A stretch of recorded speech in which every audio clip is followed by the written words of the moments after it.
In the bleak darkness of the 41st millennium, even the most devout servants of the Imperium can fall prey to corruption. Such was the case with Cardinal Zaffin, whose tale of ambition and heresy would forever mark the world of Vraks Prime with blood and betrayal. Zaffin's rise within the ecclesiarchy had been methodical and unremarkable for many decades.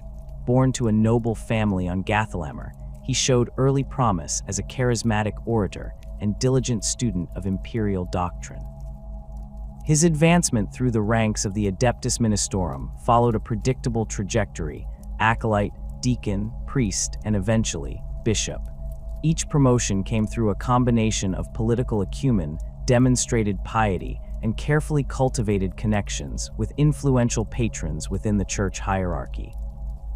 In 804th year of the 41st millennium, the appointment that would change the fate of millions arrived. Zaffin was elevated to the prestigious position of Cardinal Astral of the Scaurus sector. This vast ecclesiastical territory in the Segmentum Obscurus placed tremendous power in his hands, spiritual authority over billions of imperial citizens across dozens of worlds. The appointment came with oversight of numerous shrine worlds, missionary outposts, and ecclesiarchy holdings, including the strategically vital fortress world of Vraks Prime. Vraks Prime itself was no glorious center of imperial culture or faith. Rather, it was a bleak, windswept world of continental fortifications and subterranean storage facilities. Its significance lay in its function, a massive Adeptus Munitorum supply depot that served as the logistics hub for imperial military operations throughout the sector. Vast underground complexes housed stockpiles of weapons, ammunition vehicles, and equipment sufficient to supply a dozen Imperial Guard crusades. The world's natural geography had been enhanced with concentric rings of defense, trenches, bunkers, artillery emplacements, and void shield generators, creating a virtually impregnable fortress. The planet's strategic value could not be overstated. From Vraks, the Adeptus Munitorum could rapidly deploy war materiel to any conflict zone in the sector. Its massive stockpiles included everything from lasguns and flak armor to Leman Russ battle tanks and Basilisk artillery pieces. The fortress world also housed numerous Mechanicus repair facilities, munitions factories, and training grounds for the planetary defense forces. In the event of a major campaign, Vraks could serve as a staging point for multiple Imperial Guard regiments, providing them with equipment and provisions before deployment to the front lines. Cardinal Zaffin's corruption did not occur overnight. The first signs were subtle: a growing obsession with personal authority, increased isolation from his peers, and a tendency to interpret imperial doctrine in increasingly radical ways. His sermons began to emphasize themes of purification through suffering and the necessity of violent struggle against the Imperium's enemies. While such rhetoric was not entirely unusual for an ecclesiarchy cardinal, the intensity and frequency of these messages raised concerns among some of his subordinates. The cardinal's first significant act upon taking control of Vraks was to establish his personal headquarters within the formidable citadel, a massive fortified complex that housed both the ecclesiarchy's administrative center and the Adeptus Munitorum's command structure. From this position, Zaffin could observe and gradually influence the operations of the vital supply depot. By 809, 5 years into his tenure, Zaffin had begun systematically replacing key personnel throughout the Vrakian administration with individuals loyal to him personally rather than to the broader imperial institutions. Adeptus Munitorum officials who questioned his growing authority were transferred off-world or disappeared entirely. The Adeptus Arbite's presence on Vraks, never particularly robust given the world's specialized military function, found itself increasingly marginalized and confined to peripheral duties. The Cardinal's most consequential decision came in 812, when he issued a sector-wide proclamation calling for a pilgrimage to Vraks Prime. This unprecedented summons drew millions of the faithful from across the Scaurus sector. The official purpose was to construct a grand shrine to Saint Leonis the Blind, an obscure imperial saint with supposed connections to the sector's early history. In reality, this mass immigration provided Zaffin with something far more valuable than laborers. It gave him the foundation for a private army. The pilgrims who answered Zaffin's call came from all walks of life: impoverished hive-worlders seeking meaning, disaffected laborers from Forge worlds, veterans of Imperial Guard regiments, and even minor nobles looking to demonstrate their piety. All arrived on Vraks expecting to participate in a holy work. Instead, they found themselves gradually indoctrinated into what would become known as the disciples of Zaffin. The Cardinal's charisma proved particularly effective on these displaced masses. His sermons grew increasingly apocalyptic, speaking of an imperium that had lost its way, of corruption among the nobility, and of the need for a purifying flame to cleanse the sector. Such rhetoric, while dangerously close to sedition, was carefully couched in terms of loyalty to the Emperor's original vision. Zaffin positioned himself not as a rebel, but as a reformer, a faithful servant working to restore the Imperium to its proper path. By 815, the transformation of the Pilgrims into a military force had begun in earnest. Under the guise of defensive training, to protect the shrine construction, Zaffin's trusted lieutenants, many former Imperial Guard officers, established training camps throughout the Vrakian wastelands. The Adeptus Munitorum's vast arsenals provided an inexhaustible supply of weapons and equipment, all of which could be requisitioned through administrative channels now controlled by the Cardinal's loyalists. The disciples of Zaffin grew in both number and capability. What had begun as simple security details evolved into organized military units with standardized training, equipment, and chain of command. The Cardinal's personal guard, drawn from the most fanatical adherents, received enhanced weapons and armor diverted from Mechanicus workshops. 2 years later, these forces numbered in the millions, a fact carefully concealed from Imperial authorities through falsified population records and dispersed encampments. Throughout this period, the true extent of Zaffin's corruption remained invisible to most Imperial observers. His communications with sector authorities remained respectful and orthodox. Required tithes continued to flow from Vraks to the broader Imperium. Munitions and supplies were still dispatched to Imperial Guard forces when formally requested. To outward appearances, the Cardinal was simply an unusually active and involved administrator, perhaps excessively focused on his shrine project, but otherwise unremarkable. The reality, hidden behind the Citadel's massive walls, was far darker. By the year 819 of the 41st millennium, Zaffin had fallen fully under the influence of chaos, specifically the whispers of the Lord of Change, Tzeentch. The exact moment of his corruption remains unknown. Perhaps it began with the discovery of a forbidden text in the depths of the Citadel's archives, or through contact with a previously dormant chaos artifact unearthed during the shrine's construction. Whatever the catalyst, the Cardinal's transformation accelerated rapidly once the process began. The physical manifestations of this corruption remained largely concealed beneath his ecclesiastical robes and within his private chambers. His inner circle, however, was gradually exposed to the Cardinal's new beliefs, a twisted interpretation of Imperial faith that incorporated elements of chaos worship disguised as ancient and suppressed truths about the Emperor's plan. Many rejected these heresies and were eliminated. Those who accepted them formed the core of what would become the leadership of the apostate Cardinal's rebellion. The fortification of the Citadel began under the pretext of enhancing security for the Shrine project. Existing defensive structures were reinforced, new weapon emplacements installed, and void shield generators upgraded with technology requisitioned from Mechanicus stores. These improvements, while substantial, were implemented gradually to avoid drawing attention from sector authorities. Each enhancement was justified through bureaucratic paperwork, citing potential threats from pirates, Xenos raiders, or other external enemies. By 821, the final pieces of Zaffin's plan were falling into place. The disciples had been organized into a functional army with a clear command structure. The Citadel had been transformed into a virtually impregnable fortress within an already heavily fortified world. Control over the Adeptus Munitorum's distribution networks ensured access to vast stockpiles of weapons and equipment. Most importantly, the Cardinal had identified and neutralized potential sources of resistance within the planet's administration. The strategic brilliance of Zaffin's position cannot be overstated. Vraks Prime was already designed to withstand external assault, with multiple defensive rings extending outward from the central citadel. These defenses, intended to protect the munition stockpiles from enemy attack, would now serve to keep Imperial forces at bay. The planet's location within the Scaras sector placed it far from major concentrations of Astartes chapters or significant naval battle groups, ensuring that any response to rebellion would require extensive mobilization and transit time. The final corruption of the ecclesiarchy authority on Vraks was completed through a combination of ideological subversion and brutal purges.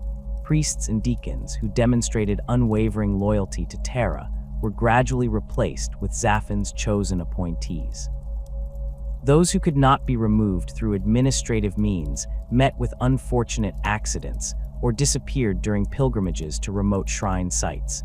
By the time the Cardinal was ready to declare his open rebellion, the planet's entire ecclesiastical structure had been remade in his image. The subversion of the Adeptus Munitorum proved more challenging, but equally thorough. The logistical administrators who managed the vast supply depot were primarily concerned with efficiency and protocol rather than theological matters. Zaphan's approach here emphasized infiltration rather than conversion. Key positions were filled with individuals who appeared to be model Imperial servants, but whose true loyalty lay with the Cardinal. Supply records were systematically falsified to conceal the diversion of materials to the disciples. Inventory systems were compromised to hide the true extent of the weapons and equipment being stockpiled within the Citadel. In the closing days of 821, as his preparations neared completion, Zaphan made his final moves to secure control.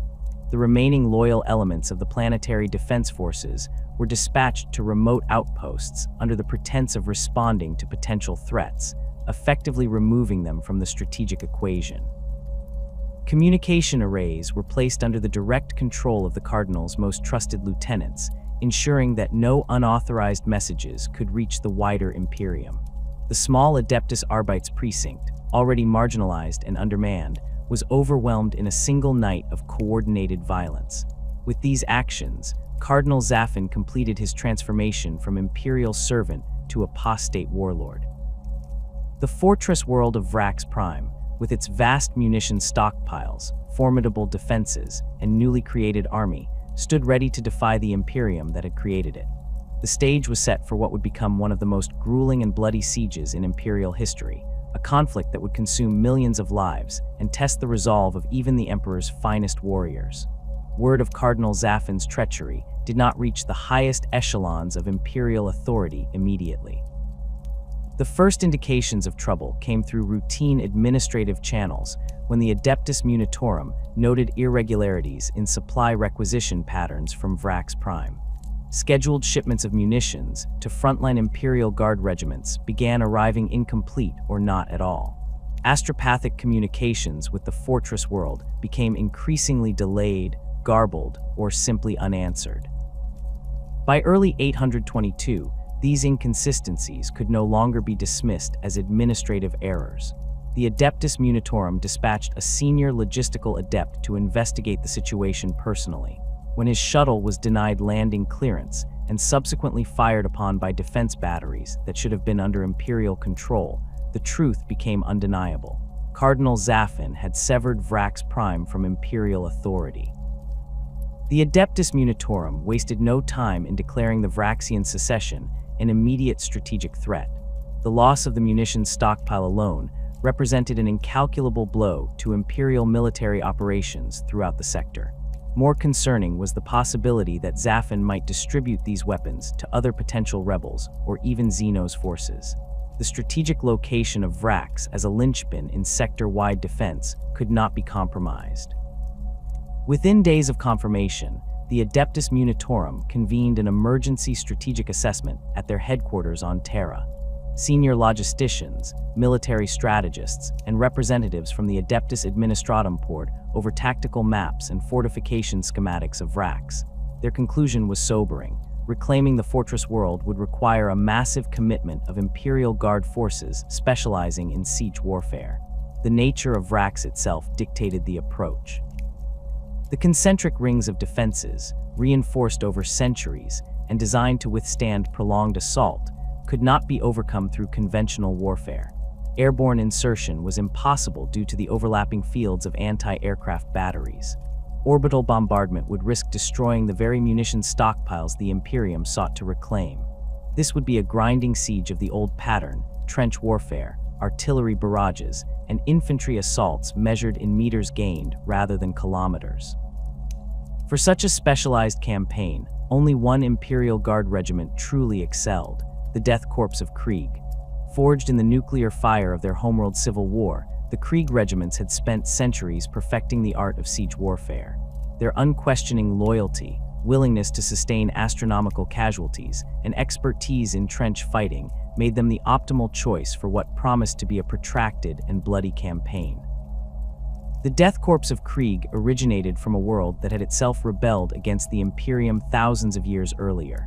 The nuclear devastation that followed had transformed Krieg into a toxic wasteland where survival required rigorous discipline and specialized equipment. The planet's culture became centered around atonement for their ancestors' treason, an endless penance paid in blood on battlefields across the galaxy. Krieg regiments differed from standard Imperial Guard formations in several crucial aspects. Each soldier, clad in their distinctive greatcoat and respirator mask, viewed death in service to the Emperor as the ultimate purpose of their existence. They did not seek glory or victory for its own sake, but rather the opportunity to repay the debt their ancestors had incurred through rebellion. This mindset made them uniquely suited for the meat grinder tactics that siege warfare demanded. The Adeptus Munitorum's request for Krieg regiments was approved with unusual speed. The strategic importance of Vraks overrode the typical bureaucratic delays. Orders were dispatched to multiple Krieg mustering stations throughout the Segmentum Obscurus, redirecting regiments previously earmarked for other campaigns. Within months, a substantial force had been assembled under the command of Lord Commander Zweikel, an experienced officer with a reputation for methodical planning and unwavering resolve. Zweikel established his headquarters aboard the transport ship Emperor's Deliverance, while the assembled regiments were still in transit to Vraks. There, surrounded by tactical displays and fortification schematics, he drafted what would become known as the 12-Year Plan, a comprehensive strategy for the reclamation of Vraks Prime. The document outlined a phased approach to breaking through each defensive ring, with realistic assessments of the time and casualties each phase would require. The plan called for the establishment of the 88th Siege Army, a specialized formation comprised entirely of Death Korps regiments. This would include infantry regiments, artillery regiments, engineer corps, and armored companies, all trained in the specialized tactics of siege warfare. Zweikel estimated a total force requirement of 34 regiments to sustain the operation through its projected 12-year duration, accounting for anticipated casualties and necessary rotation of units. The 88th Siege Army's order of battle reflected the unique requirements of the campaign. Heavy emphasis was placed on artillery formations, with multiple regiments of Earthshaker cannons, Medusa siege guns, and Bombard heavy mortars. Engineer regiments were assigned to construct the extensive trench networks that would be necessary to advance across the blasted wastelands between Vraks' defensive rings. Infantry regiments were equipped with specialized gear for trench fighting, shotguns, grenades, and close combat weapons that would prove vital in the confined spaces of bunker assaults. Lord Commander Zweikel's plan divided the siege into 9 distinct phases, each focusing on breaking through one of Vraks' defensive rings or securing critical objectives. The first phase, estimated to require 18 months, would establish the initial landing zones and create a secure perimeter from which subsequent operations could be launched. Each following phase accounted for the increasing difficulty as Imperial forces approached the heavily fortified central citadel, where Cardinal Zaffin had established his headquarters. The plan was remarkable not for its creativity, but for its brutal pragmatism. Zweikel made no attempt to disguise the cost in lives the operation would demand. His casualty projections numbered in the millions, figures that would have been considered unconscionable for most Imperial Guard formations, but were accepted without question by the Death Korps command. To the Krieg regiments, such losses were not merely expected, but embraced as the necessary price of redemption. In early 813, the first wave of the 88th Siege Army arrived in the Vraks system. The fleet of transport ships, protected by a modest naval escort, achieved orbit without significant resistance. Cardinal Zaffin, lacking substantial void assets, had chosen to concentrate his forces on the ground defenses where his advantages were greatest. This strategic decision allowed the Imperial forces to establish orbital superiority quickly, though the planet's extensive anti-aircraft batteries prevented them from capitalizing on this advantage beyond secure landing operations. The initial landings occurred at 3 predetermined sites equidistant around Vraks' primary defensive perimeter. These locations, designated landing zones Solaris, Memento, and Vraks, were selected based on detailed analysis of the planet's defensive coverage. Each represented a relative weak point in the outer defensive ring, where artillery coverage was less concentrated, and the terrain offered some natural protection for establishing a foothold. Landing Zone Solaris, positioned in the Northern Hemisphere, was assigned to the 158th and 163rd Siege Regiments. Their drop pods and landing craft descended through carefully plotted approach vectors to minimize exposure to anti-aircraft fire. Even with these precautions, the landing suffered approximately 22% casualties before troops could establish ground positions.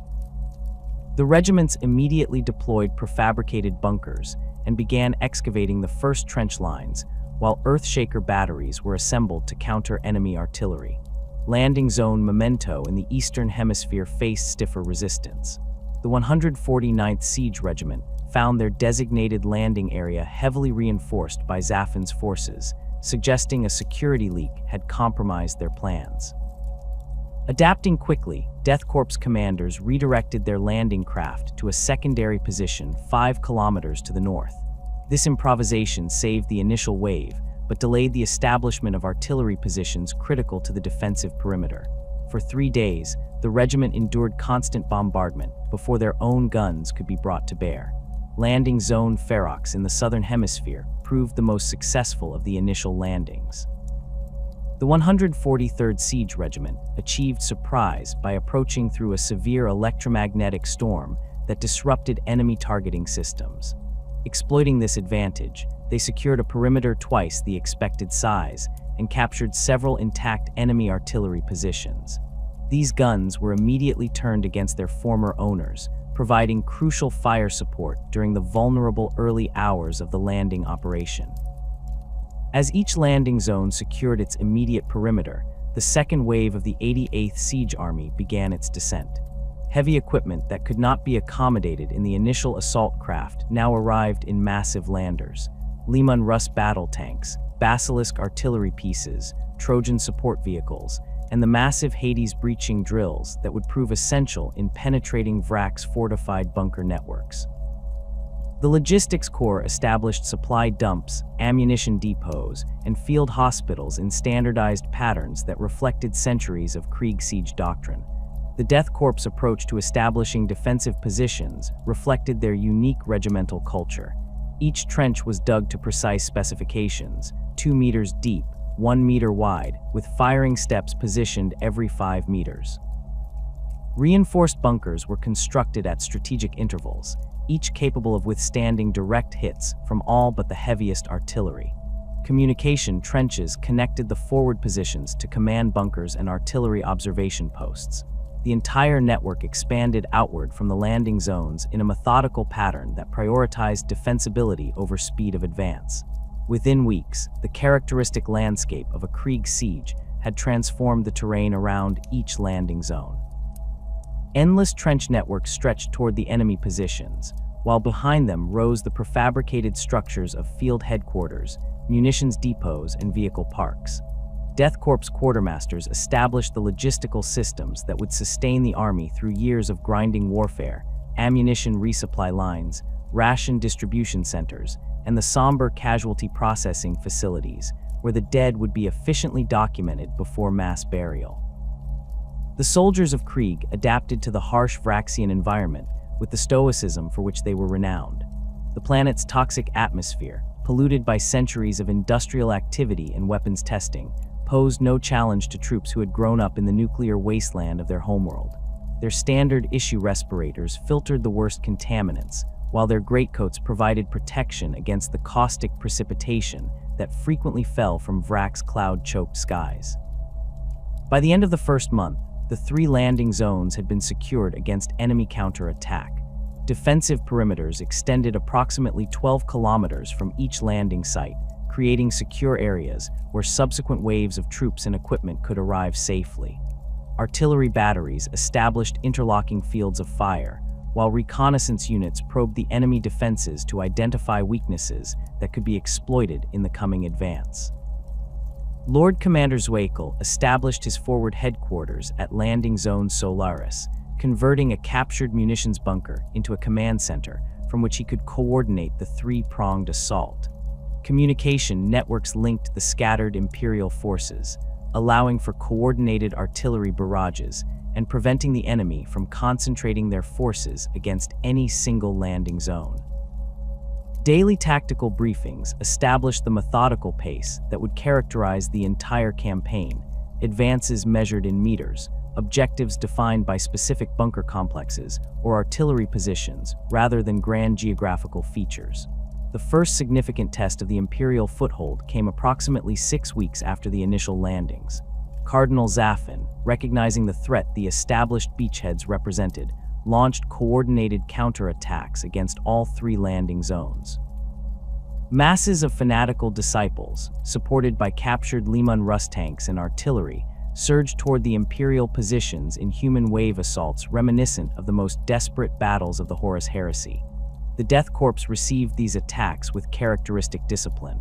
Defensive positions had been prepared with interlocking fields of fire, pre-registered artillery targeting, and carefully planned killing zones. As the disciples charged across open ground, they were met with devastating volleys of las-gun fire, the mechanical thump of heavy bolters, and precisely timed artillery barrages. Those few who reached the Imperial trenches found the Death Korps equally adept at close-quarter fighting, their trench knives and shotguns wielded with grim efficiency. The failed counterattacks confirmed what Lord Commander Zweikel had already suspected. While numerous and fanatical, Zaffin's forces lacked the training and discipline to dislodge the Death Korps from prepared positions. This validation of Imperial tactical superiority allowed Zweikel to proceed with the next phase of his plan, the establishment of a continuous siege line connecting the 3 landing zones into a single containment perimeter around the fortress world. By the close of the 813th year of the 41st millennium, the first phase of the 88th Siege Army's deployment was complete. A continuous front of trenches, bunkers, and artillery positions encircled Vraks' outer defensive ring. Supply lines had been secured, command structures established, and the methodical advance toward the first major objective, the breaching of defensive line primus, could begin. The Death Korps of Krieg had established their stranglehold on the apostate Cardinal's fortress. Now began the slow, bloody process of tightening that grip until Vraks returned to Imperial control. As the Death Korps established their initial footholds around Vraks Prime, the true nature of their methodical war doctrine began to manifest across the blasted landscape. The transition from securing landing zones to constructing proper siege infrastructure was seamless. For the soldiers of Krieg, one phase of warfare flowed naturally into the next, each step executed with the precision of centuries-old tactical doctrine. The construction of the siege lines began with meticulous surveying operations. Krieg Engineer Corps units, identifiable by their distinctive black shoulder boards, deployed specialized auspex equipment to map the terrain between Imperial positions and the first defensive ring. These surveys accounted for elevation changes, soil composition, underground structures, and fields of fire from enemy emplacements. The resulting tactical maps guided the placement of every trench, bunker, and artillery position in the developing siege network. The standard Krieg trench system followed a pattern refined through thousands of sieges across the galaxy.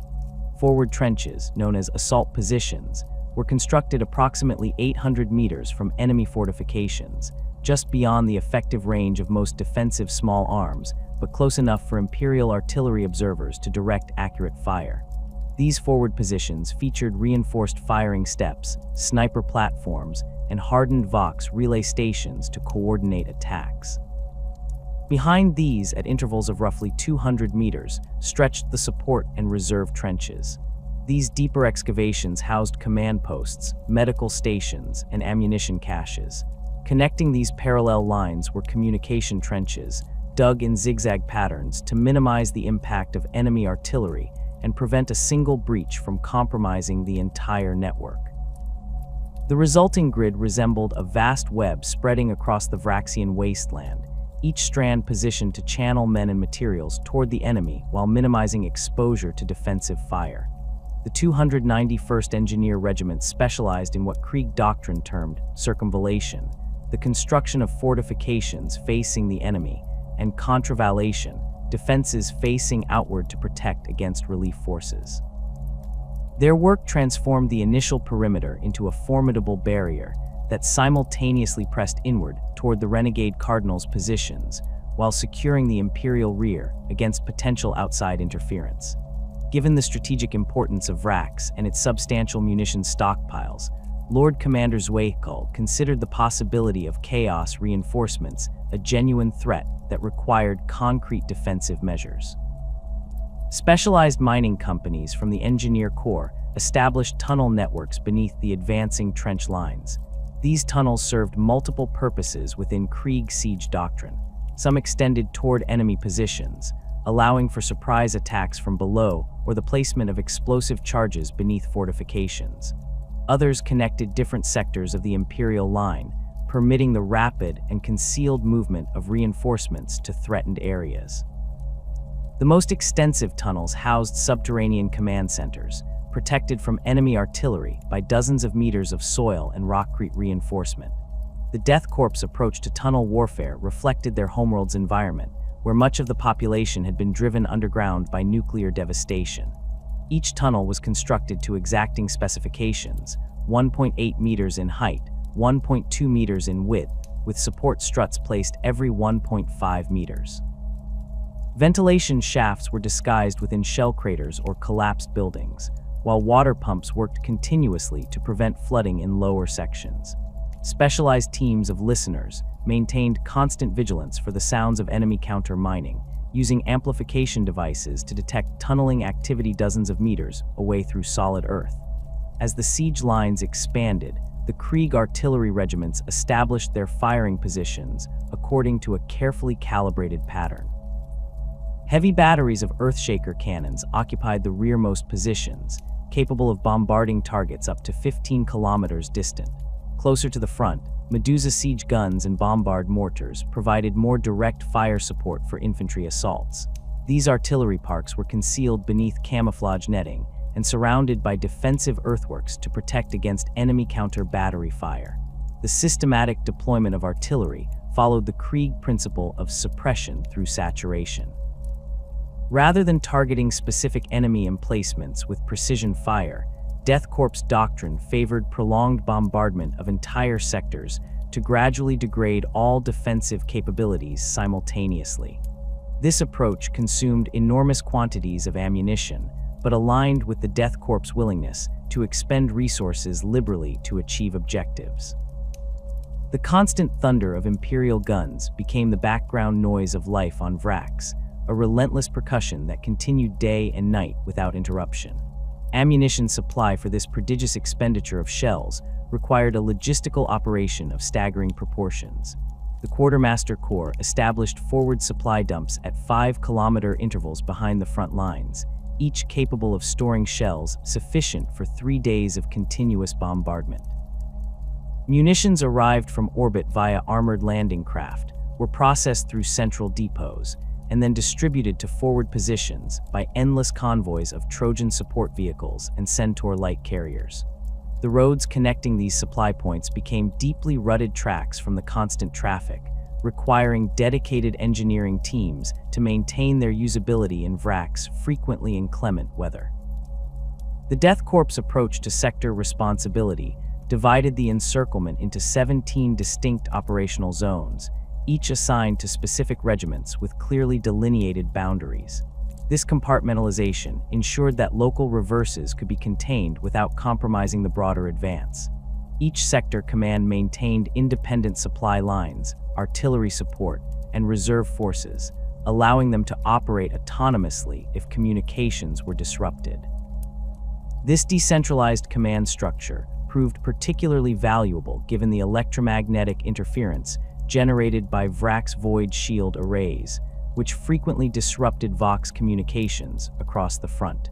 Facing these methodically advancing siege works stood the formidable defensive rings of Vraks Prime. The outermost ring, designated Defense Line Primus by Imperial tacticians, consisted of hardened bunker complexes spaced at 500-meter intervals around the planet's primary strategic facilities. Each bunker housed heavy weapons teams with overlapping fields of fire, while pre-sighted artillery positions could saturate the approaches with high explosive and fragmentation shells. Between these strong points stretched tangles of razor wire, minefields, and anti-tank ditches, passive defenses designed to channel attacking forces into carefully prepared killing zones. Behind this outer ring lay two additional defensive lines of increasing strength. Defense Line Secundus featured more substantial fortifications, including reinforced ferrocrete bunkers capable of withstanding direct hits from basilisk shells. Many incorporated captured void shield generators to protect critical strong points, requiring Imperial forces to overwhelm the shields through sustained fire before effective damage could be inflicted on the structures themselves. The innermost defensive ring, Defense Line Tertius, represented the final conventional barrier before the citadel itself. This line integrated natural terrain features with artificial fortifications to create an almost impenetrable barrier. Mountainous ridges had been hollowed out to house massive artillery pieces, while valleys were filled with interlocking defensive positions that eliminated any possibility of finding a weak point. Attempting to breach this line through frontal assault would result in casualties even the Death Korps might find prohibitive. At the center of these concentric rings stood the Vraks Citadel, the ultimate objective of the Imperial campaign. This massive structure, originally designed as the administrative heart of the Adeptus Munitorum's operations on the planet, had been transformed by Cardinal Zaffin into a virtually impregnable fortress. Its outer walls rose 30 meters above the surrounding terrain, constructed from adamantium-reinforced ferrocrete capable of withstanding bombardment from all but the most powerful siege weapons. Most formidable among the Citadel's defenses was the void shield array protecting the Cardinal's palace at its center. This system, incorporating technology far beyond the standard patterns used elsewhere on Vraks, generated overlapping fields capable of absorbing tremendous energy before overloading. Intelligence gathered by Krieg reconnaissance units suggested the shields could withstand sustained bombardment from an entire artillery regiment for several hours before showing signs of instability. Breaching these defenses would require either overwhelming firepower concentrated at a single point or the infiltration of strike teams to disable the generators from within. The Death Korps advanced toward these formidable defenses, proceeded with methodical precision. Each forward movement began with extensive preparation, softening bombardments lasting days or even weeks, followed by probing attacks to identify weaknesses. When a suitable point was identified, engineer teams would extend the trench network forward under cover of darkness and smoke screens. These new positions would be rapidly reinforced and connected to the existing network, creating a new forward line from which the next advance could be launched. This pattern of bite and hold tactics characterized the entire Imperial approach to the siege. Rather than attempting dramatic breakthroughs, the Death Korps secured small sections of ground in succession, gradually constricting the defensive perimeter like a slowly tightening noose. Progress was measured not in kilometers, but in meters gained, each small advance purchased with blood but never relinquished once taken. The siege regiment's sectors of responsibility were assigned based on the specific challenges presented by different portions of the defensive ring. The 143rd and 149th regiments, with their higher proportion of armored support, were tasked with advancing across the relatively open ground of the southern approach. The 158th and 163rd, with their specialized assault engineers, focused on the heavily fortified northern sector where bunker complexes were most concentrated. The 201st and 261st, arriving in the second wave of deployments, secured the eastern approach where the terrain's natural ridgelines offered some cover for advancing forces. Coordination between these sectors relied on the Death Korps' highly standardized communication protocols.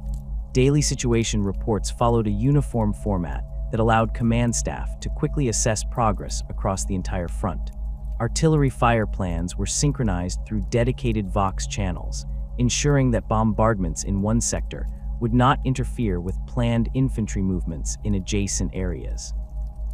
This rigid adherence to established procedures compensated for the limited initiative typically displayed by Krieg officers, creating an effective, if somewhat inflexible, operational system. The human cost of this methodical advance was enormous, even by the grim standards of Imperial warfare. Daily casualty reports from the frontline regiments regularly exceeded several hundred dead and wounded, losses that would have shattered the morale of conventional guard units. To the Death Korps, however, such casualties represented not disaster but expected attrition, the necessary price of progress in siege warfare. Replacement troops arrived in a constant stream from Krieg, each new soldier stepping into the place of the fallen with neither ceremony nor hesitation. Medical facilities established behind the lines reflected the Death Korps' utilitarian approach to casualties. Field hospitals focused primarily on treating those who could be returned to duty within a reasonable timeframe. Those with more severe injuries were evacuated to orbital medici ships for intensive treatment, while the dead were processed through efficient mortuary stations, where their equipment was salvaged for reuse before the bodies were consigned to mass graves. The regiment's gene seed, the genetic material that would be used to create the next generation of Krieg soldiers, was carefully collected and preserved, maintaining the cycle of service that had defined the planet for millennia. The psychological impact of this grinding warfare on the participants manifested in different ways. For the Death Korps, raised from birth to embrace sacrifice and inured to suffering through harsh training, the horrors of the siege merely confirmed their worldview. Each soldier viewed their potential death as merely the fulfillment of their purpose, repayment of the debt incurred by their ancestors' rebellion against the Emperor. This fatalistic acceptance allowed them to endure conditions that would have broken conventional troops. For Cardinal Zaffin's forces, the psychological effects proved more complex. The initial waves of fanatics hurled against Imperial positions were driven by religious fervor, believing the Cardinal's promises that their sacrifice would earn divine favor. As the siege lines tightened and the methodical nature of the Death Korps' advance became apparent, this fervor began to give way to a grim realization of the fate awaiting them. Desertion attempts increased among the less indoctrinated elements, while the core of true believers retreated further into apocalyptic visions of ultimate vindication. As the first year of the siege drew to a close, the Death Korps had established siege lines extending completely around Vraks' defensive perimeter. The infrastructure supporting this massive operation had grown to include dozens of landing fields for supply shuttles, extensive medical facilities, repair depots for the constant maintenance of vehicles and artillery pieces, and the vast logistical network necessary to sustain hundreds of thousands of troops in the field. What had begun as 3 isolated landing zones had transformed into a fully developed siege operation, with all the machinery of Imperial war grinding inexorably toward the distant walls of the citadel. By the beginning of the second year of the siege, the true horror of Vraks was revealing itself in ways that even the grim Death Korps commanders found noteworthy. The artillery barrages had reached a scale unprecedented in recent Imperial history. Each day, thousands of Earthshaker rounds, Medusa shells, and bombard mortars rained down upon the defensive lines of Cardinal Zaffin's forces, churning the already toxic soil into a poisonous quagmire that resembled the worst hellscapes of ancient Terra's most devastating wars. The 88th Siege Army's artillery regiments operated on rotating fire missions, ensuring that no sector of the enemy line ever enjoyed respite from bombardment. The 261st Artillery Regiment alone expended an average of 15,000 shells daily across their assigned sector, their gun barrels requiring replacement every 3 days due to the constant firing. Behind the artillery positions stretched vast ammunition dumps where servitors and labor details worked ceaselessly to unpack, sort, and distribute the endless stream of ordnance arriving from orbit. This constant barrage transformed the landscape into an unrecognizable wasteland. What had once been defensive earthworks became cratered moonscapes where nothing could survive unprotected. The few structures that remained standing were reduced to skeletal frameworks of twisted metal and crumbling ferrocrete. Even the air itself became a weapon, filled with toxic particulates from explosives and disturbed industrial waste that could corrode unprotected flesh within hours of exposure. Against this apocalyptic backdrop, the Death Korps launched their assaults on the outer defensive ring. Each attack followed a precisely calculated pattern that prioritized territorial gain over preservation of life. Reconnaissance units would identify a target, typically a bunker complex or artillery position, and mark it for concentrated bombardment. After days of sustained shelling, assault teams would advance across the devastated ground, moving from shell hole to shell hole under covering fire from heavy weapons teams. The casualty rates during these advances defied comprehension by conventional military standards. The 158th Siege Regiment's attack on Redoubt 47, a key strongpoint in the northern sector, saw 37% of the assault force killed or wounded before they even reached the enemy positions. Of those who made it to the defensive perimeter, nearly half fell to automated defense systems and prepared killing zones. Yet the survivors pressed on, using flamers and demolition charges to clear the bunker complexes room by room in vicious close quarters fighting that left no survivors on either side. Such losses would have broken most Imperial Guard regiments, but to the Death Korps, they represented merely the expected cost of progress. The 158th after-action report noted the casualties in the same detached tone used to document ammunition expenditure or ground gained. By Krieg standards, the operation was deemed a success, the objective had been taken, and the casualties had fallen within acceptable parameters for an assault against a hardened position. This clinical approach to human life extended throughout the Death Korps command structure. When the 143rd Siege Regiment became bogged down in their advance toward Artillery Battery Sigma 119, Lord Commander Zweikel did not hesitate to order a frontal assault across open ground swept by enemy fire. The subsequent attack cost the lives of 4,000 Krieg guardsmen, but succeeded in neutralizing the battery, allowing adjacent units to advance. In his daily briefing, Zweikel noted only that the operation had proceeded according to established tactical doctrine, and that replacement troops were already en route to restore the 143rd to fighting strength. The scale of casualties throughout the siege reached levels that required specialized infrastructure to manage.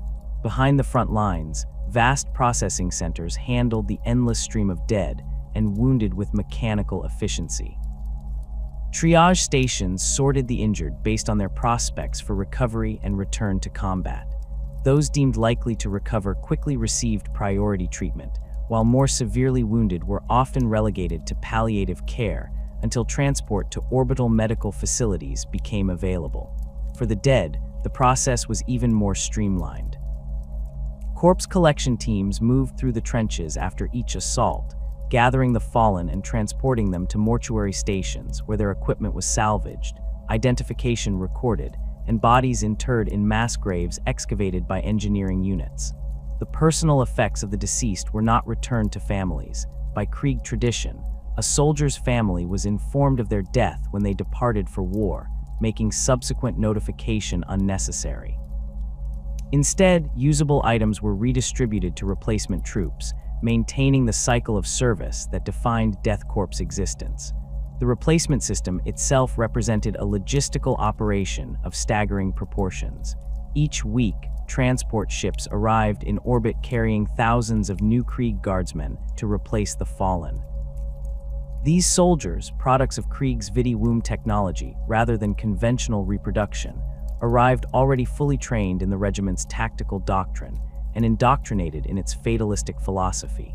They were assigned to units based on casualty reports, filling gaps in the line with the same interchangeability as ammunition being loaded into a magazine. This constant flow of replacements maintained the Death Korps at near nominal strength despite catastrophic losses. The 149th Siege Regiment, which had landed with 12,000 men at the start of the campaign, had suffered over 28,000 casualties by the end of the second year, a figure that exceeded their original strength by more than double. Yet through the replacement system, they remained combat effective, their institutional knowledge preserved through surviving veterans and the standardized training of newcomers. As the siege lines tightened around the outer defensive ring, both sides increasingly turned to chemical warfare to break the stalemate. The Death Korps, with their universal respirator equipment, held a significant advantage in this domain. Krieg chemical troops deployed a variety of toxins developed specifically for siege operations, from paralytic agents that immobilized defenders long enough for assault teams to breach their positions, to corrosive compounds that degraded structural integrity of fortifications over time. The 291st Chemical Warfare Company specialized in deploying these agents through a combination of artillery shells, aerosol dispensers, and contamination of water sources. Their most effective deployment came during the assault on Sector 17A, where a cocktail of neurotoxins and hallucinogens was introduced into the ventilation system of a major bunker complex. When Krieg assault teams breached the outer defenses, they found most of the defenders already incapacitated or engaged in fratricidal combat induced by the psychoactive compounds. Cardinal Zaffin's forces responded with chemical attacks of their own, though with less sophisticated delivery systems. Crude chlorine and phosphex bombs launched against Krieg positions caused significant damage to equipment and contaminated water supplies, but the Death Korps standard issue respirators and chemical-resistant garments limited casualties. More insidious were the warp-tainted toxins developed in the Citadel's biological laboratories, compounds that corroded both flesh and soul, leaving victims with mutations that necessitated immediate execution under Krieg protocols. The no-man's land between opposing trench systems became a toxic wasteland where even the hardy native vegetation of Vraks withered and died.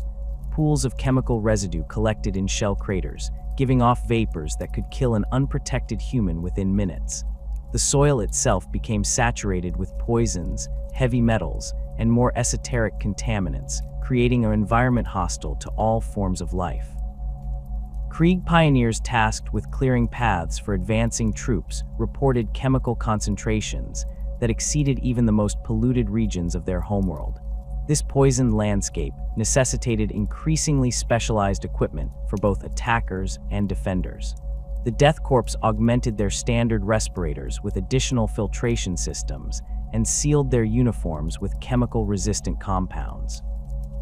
Vehicle crews operated in completely enclosed environments, with Lehman Russ tanks modified to include advanced life support systems that could function independently for up to 72 hours in contaminated zones. Even artillery observers required specialized equipment, as conventional magnoculars could be corroded by the caustic atmosphere. Despite these precautions, chemical casualties mounted on both sides. Medical facilities reported increasing numbers of troops suffering from toxic exposure, respiratory damage, skin necrosis, neurological impairment, and more exotic conditions that defied conventional treatment. The Death Korps' approach to such casualties was characteristically pragmatic. Those who could be treated quickly returned to duty, while those with permanent impairment were reassigned to less demanding roles, or, in severe cases, granted the Emperor's peace through euthanasia. As the siege ground into its third year, the psychological effects of the constant artillery bombardment began to manifest among the defenders. Intercepted Vox transmissions revealed increasing instances of mental breakdown among Cardinal Zaffin's troops, particularly those manning the forward positions under constant shelling. The human mind, even one fortified by fanatical devotion or chemical stimulants, could only endure so much before fracturing under the strain of never-ending bombardment. Krieg intelligence officers noted with clinical interest the changing patterns in enemy behavior. Initial defensive positions had been characterized by disciplined resistance and coordinated counterattacks. As the bombardment continued without respite, this gave way to more erratic responses, suicidal charges across open ground, abandonment of tactically important positions, or paralyzed inaction even when opportunities presented themselves. These behavioral changes confirmed the effectiveness of the Death Korps doctrine of psychological attrition through sustained artillery fire. For Zaffin's forces, the psychological pressure was compounded by increasing isolation. As the Imperial siege lines tightened, communication between defensive sectors became more difficult, creating a sense of abandonment among forward units. The Cardinal's propaganda broadcasts continued to promise imminent victory and divine intervention, but for troops huddled in crumbling bunkers under constant bombardment, such assurances rang increasingly hollow against the daily reality of their situation. Most concerning for the defenders was the growing evidence of chaos corruption spreading through their ranks. What had begun as isolated incidents, strange mutations, unexplained phenomena, whispered conversations with unseen entities, gradually became more widespread as the siege progressed. Troops stationed near the citadel, where Cardinal Zaffin's rituals grew increasingly elaborate and desperate, reported disturbing changes in their comrades. Physical mutations, violent mood swings, and in some cases, possession by entities that defied rational explanation. Death Korps reconnaissance units began to report encounters with defenders who no longer appeared fully human. Augmented by warp energies, these corrupted soldiers displayed unnatural resilience and strength, continuing to fight even after sustaining wounds that should have been immediately fatal. More disturbing were the changes in their tactics, from the disciplined defense of strategic positions to savage, almost bestial assaults that prioritized inflicting pain over achieving military objectives. The 158th Siege Regiment's encounter with such forces during the assault on Redoubt 34 resulted in the implementation of new tactical protocols. After conventional weapons proved insufficient against defenders who continued fighting despite catastrophic injuries, Flamer teams were integrated into all assault squads with orders to purge any position showing signs of warp corruption. The regiment's commissars received additional authority to execute any troops who displayed unusual symptoms after contact with corrupted enemy forces, a precaution against potential contamination spreading through Imperial lines. This corruption manifested most visibly in the changing appearance of the defensive positions themselves. Bunkers that had once displayed the ordered geometry of Imperial construction began to develop unsettling asymmetries. Metal surfaces developed organic-seeming textures, while concrete walls exuded fluid that resembled blood in consistency but defied chemical analysis. Captured positions had to be thoroughly purged with flame and explosives before Imperial forces could occupy them, and even then, troops stationed in such locations reported disturbing dreams and unexplained equipment malfunctions. The Death Korps' response to these developments was characteristically methodical. Special protocols were established for dealing with corrupted positions, including mandatory flame purging of all captured bunkers and the establishment of quarantine zones around areas showing signs of warp influence.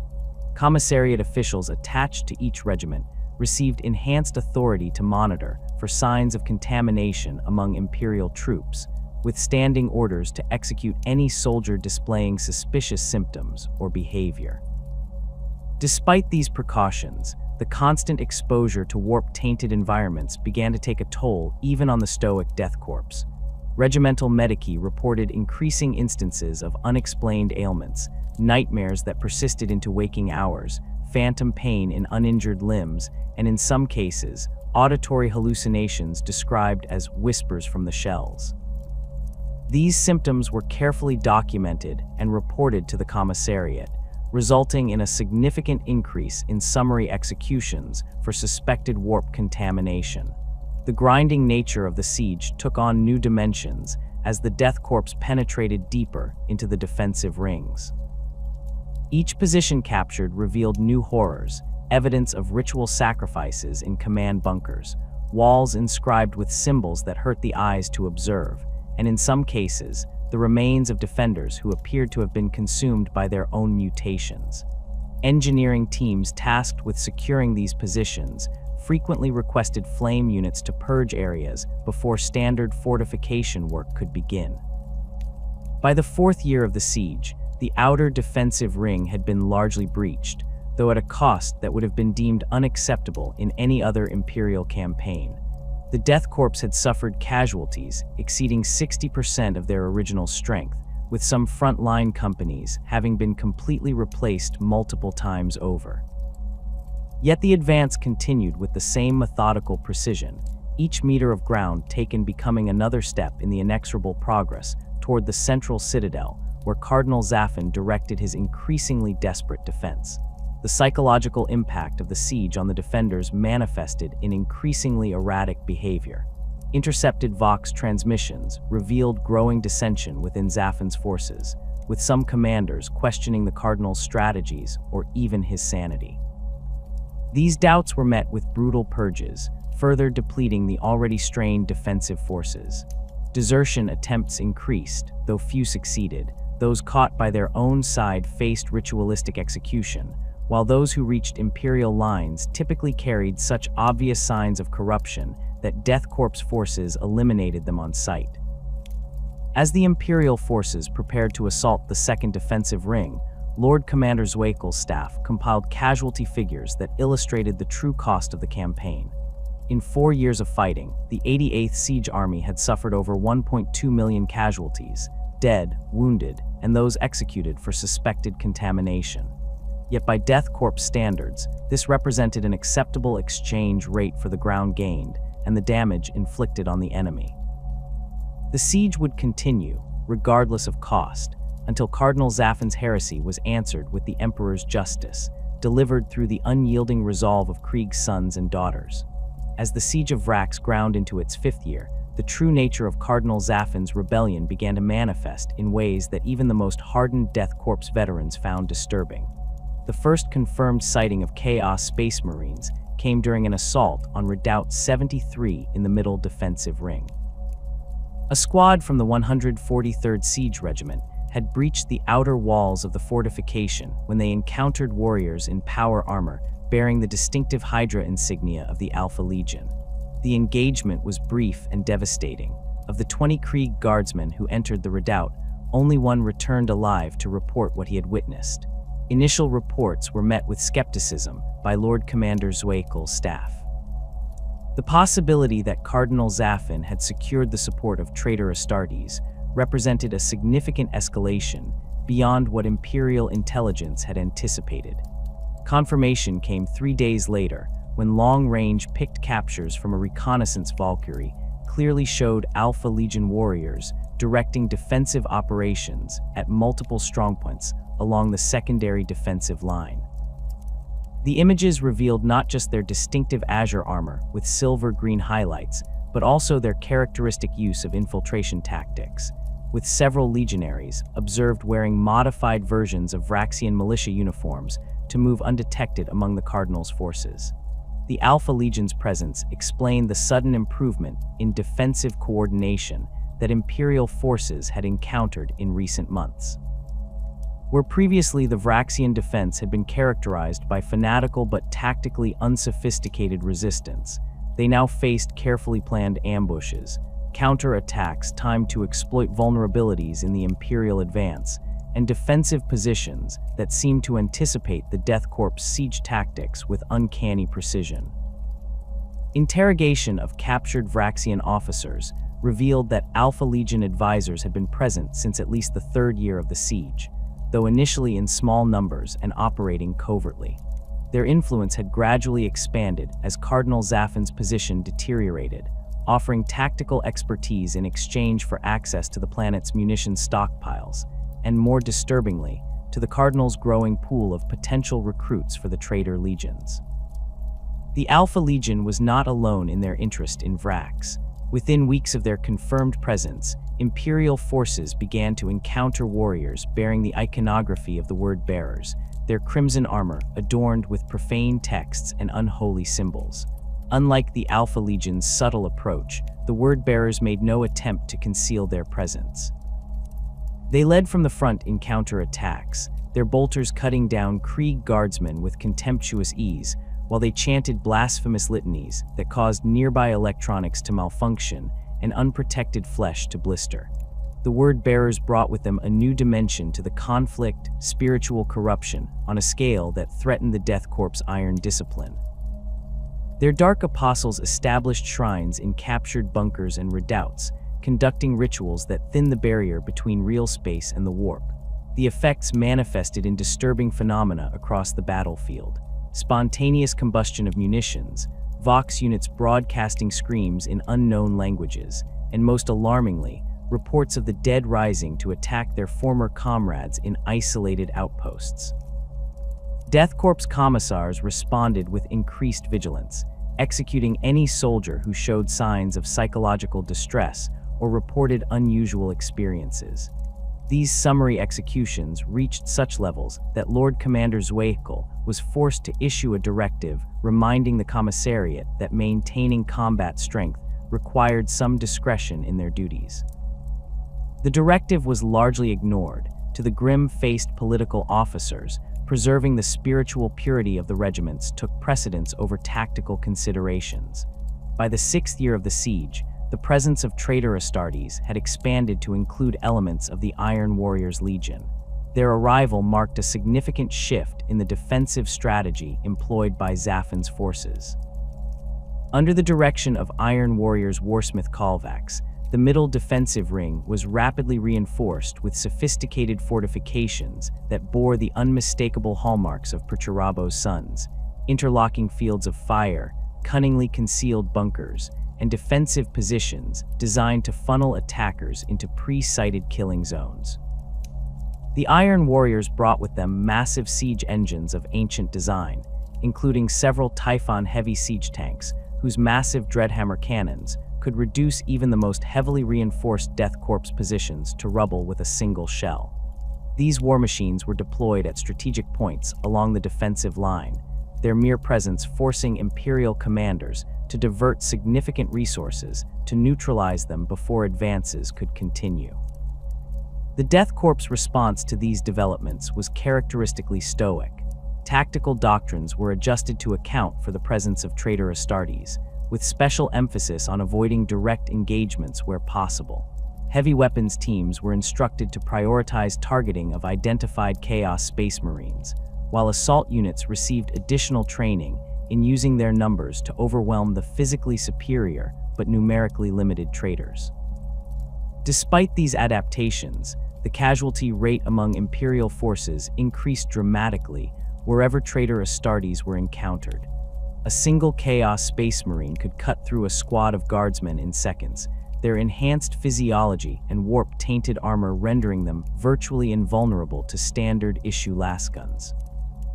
Even concentrated heavy weapons fire often proved insufficient, with reports of traitors continuing to fight despite injuries that would have incapacitated even loyal Space Marines. The most disturbing development came in the 7th year of the siege, when Imperial intelligence confirmed that the traitor Astartes were not merely supporting Cardinal Zaffin's rebellion, but actively recruiting from his forces. The most fanatical and physically capable of the Cardinal's disciples were being subjected to corrupted versions of Space Marine implantation procedures, creating new generations of Chaos Space Marines to replace the Legion's losses. These new recruits, though less formidable than the original traitor Marines who had fought in the Horus Heresy, still represented a significant threat to Imperial forces. Their partial transformation left them in a state of constant agony that fueled their hatred of the Imperium, while the accelerated and flawed implantation process often resulted in unpredictable mutations that could provide unexpected combat advantages. Death Korps units began to encounter these new-made traitors with increasing frequency, identifying them by their ill-fitting armor cobbled together from scavenged pieces and their frenzied, often suicidal attack patterns. Alongside the growing traitor Astartes' presence, Cardinal Zaffin's forces underwent a more profound transformation. What had begun as a rebellion led by a corrupted ecclesiarchy official had evolved into a full-fledged chaos cult with all the horrors that entailed. The Cardinal's inner circle, once composed of ambitious clerics and disaffected Adeptus Munitorum officials, now included individuals known as the Tainted, mortal servants who had received blessings from the chaos gods that manifested as disturbing physical and psychological changes. These tainted leaders directed the spiritual corruption of the Vraksian defense forces, transforming what had been the disciples of Zaffin into the Vraksian traitor militia. This transformation was more than nominal. It represented a fundamental shift in the nature of the enemy the Death Korps faced. Where once they had fought misguided but essentially human opponents, they now confronted adversaries who had willingly embraced corruption, many of whom had sacrificed their humanity for the promise of power. The Vraksian traitor militia received more than spiritual guidance from their new overlords. The traitor Astartes, particularly the Iron Warriors, provided them with advanced weaponry and equipment drawn from hidden caches dating back to the Horus Heresy. Lasguns were replaced with more potent weapons, including plasma guns and melta-weapons that could threaten even armored Imperial vehicles. Some units received specialized close combat weapons, chain axes, power mauls, and warp-enhanced blades that could slice through flak armor as easily as cloth. Most alarming was the distribution of warp-tainted ammunition among the traitor forces. Death Korps medici reported wounds that refused to heal, spreading corruption through the victim's body, until amputation or euthanasia became the only options. Even glancing hits from these corrupted rounds could result in systemic infection that transformed dying soldiers into incubators for demonic entities that would burst forth at the moment of death to attack nearby troops. The transformation of the Vraksian forces extended to their command structure. Alongside the tainted emerged the demagogues, charismatic leaders whose oratory skills, enhanced by warp energies, could inspire fanatical loyalty in their followers. These individuals led from the front in attacks against Imperial positions, their presence driving the traitor militia to feats of courage or atrocity that would have been impossible through conventional leadership. Death Korps intelligence identified several dozen such individuals operating across the defensive lines, each developing their own cult of personality among the troops under their command. Perhaps most dangerous were the rogue psychers who began to manifest among the defenders. Whether they had always possessed latent abilities that were awakened by exposure to warp energies, or were ordinary humans transformed by chaos influence, remained unclear. What was certain was their devastating effect on the battlefield. Untrained and often unstable, these psychers represented as much danger to their allies as to Imperial forces, but their raw power made them valuable assets to the traitor command. The Death Korps encountered these psychers with increasing frequency as they pushed deeper into the defensive rings. A single such individual could decimate an advancing company with torrents of warp fire or psychic assaults that caused troops to experience their worst fears made manifest. Commissars issued standing orders to prioritize the elimination of identified psychers, authorizing the expenditure of precious artillery shells or even rare sniper rounds to remove these threats before they could fully deploy their abilities. By the 8th year of the siege, the summoning of demonic entities had become commonplace within the inner defensive rings. What had begun as isolated incidents, reports of impossible creatures, or entities that defied description, evolved into a systematic practice directed by word-bearers' dark apostles. Ritual sites were established at strategic locations, where mass sacrifices of prisoners or even willing cultists tore holes in the fabric of reality to allow warp entities passage into real space. The first major demonic manifestation occurred during the Death Korps assault on Sector 46C. The 158th Siege Regiment had breached the outer defenses of a major strongpoint when the defenders withdrew in seemingly good order, abandoning a position they had previously defended with fanatical determination. As the Krieg forces advanced cautiously into the complex, reality itself seemed to distort around them. Survivors reported temperature drops that froze lubricants in their weapons, followed by the appearance of entities that resembled massive, hunched humanoids with elongated limbs and faceless heads. The regiment suffered 63% casualties before they could withdraw from the position, with many of the dead showing no physical injuries, but expressions of extreme terror frozen on their faces. Imperial response to these developments required specialized assets beyond the Death Korps' standard capabilities.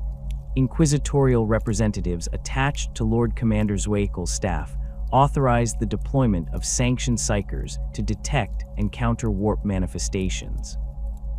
These individuals, though viewed with suspicion by the Death Korps rank and file, proved invaluable in identifying areas where the barrier between real space and the warp had been weakened, allowing Imperial forces to avoid the most contaminated zones or prepare appropriate countermeasures before engagement.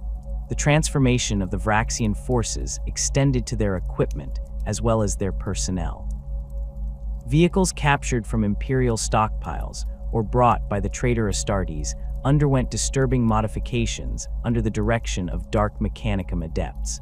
Leman Rust tanks developed organic-seeming protrusions that oozed corrosive fluids. Sentinel walkers moved with unnaturally fluid motions, as though the machine spirits had been replaced by something more malevolent. Even basic equipment like Vox casters and Auspex units developed aberrant behaviors, sometimes broadcasting the screams of their previous operators or displaying readings that drove observers to madness. The presence of Dark Mechanicum elements among the defenders represented a significant escalation in the conflict. These renegade tech priests brought with them knowledge of forbidden technologies and the ability to create demon engines, hybrid constructs of machine and warp entity that combine the worst aspects of both. Death Korps armored units began to encounter these abominations with increasing frequency. Mauler fiends that could tear apart Leman Rust tanks with adamantium shredding claws, Forgifiends whose demon-possessed weapon systems could track targets with malevolent intelligence, and Helldrakes that soared above the battlefield on mechanical wings, their breath weapons reducing infantry formations to ash and molten armor. By the 9th year of the siege, what had begun as a relatively straightforward operation to reclaim a rebellious Imperial world had transformed into something far more sinister. A full-scale chaos incursion that threatened not just Vraks, but potentially the entire sector. Lord Commander Zweikel's reports to Sector Command no longer focused on reclaiming munitions stockpiles or executing a heretical Cardinal. They emphasized the need to contain and eliminate a significant chaos presence before it could spread beyond the planet's surface. The Death Korps, for all their stoicism and determination, found themselves engaged in a conflict that tested the limits of their doctrine and training. Bred and conditioned for siege warfare against conventional enemies, they now faced adversaries that defied rational understanding and tactical prediction. Yet they adapted with the same grim determination that characterized all their operations, developing new protocols for engaging warp-tainted forces and adjusting their equipment to better counter the threats they faced. As the siege entered its 10th year, with Imperial forces finally breaching the middle defensive ring at several points, the true extent of Cardinal Zaffin's corruption became apparent to even the most skeptical observers. What had begun as one man's ambition and heresy had opened the door to something far worse, a foothold for the ruinous powers in a strategically vital Imperial world. The Death Korps of Krieg would continue their advance, yard by bloody yard, but the nature of the war had changed irrevocably. This was no longer merely a siege. It was a desperate struggle to contain an infection that, if left unchecked, could consume not just Vraks but countless worlds beyond. As the Death Korps tightened their stranglehold on Vraks Prime, Lord Commander Zweikel ordered the deployment of specialized units designed for the next phase of the grinding siege. The 19th Death Rider Squadron arrived in the 10th year, their distinctive steeds pawing at the toxic soil as they disembarked from armored landers. These were not ordinary cavalry, but the elite shock troops of Krieg, mounted on augmented horses bred for the most hostile environments imaginable.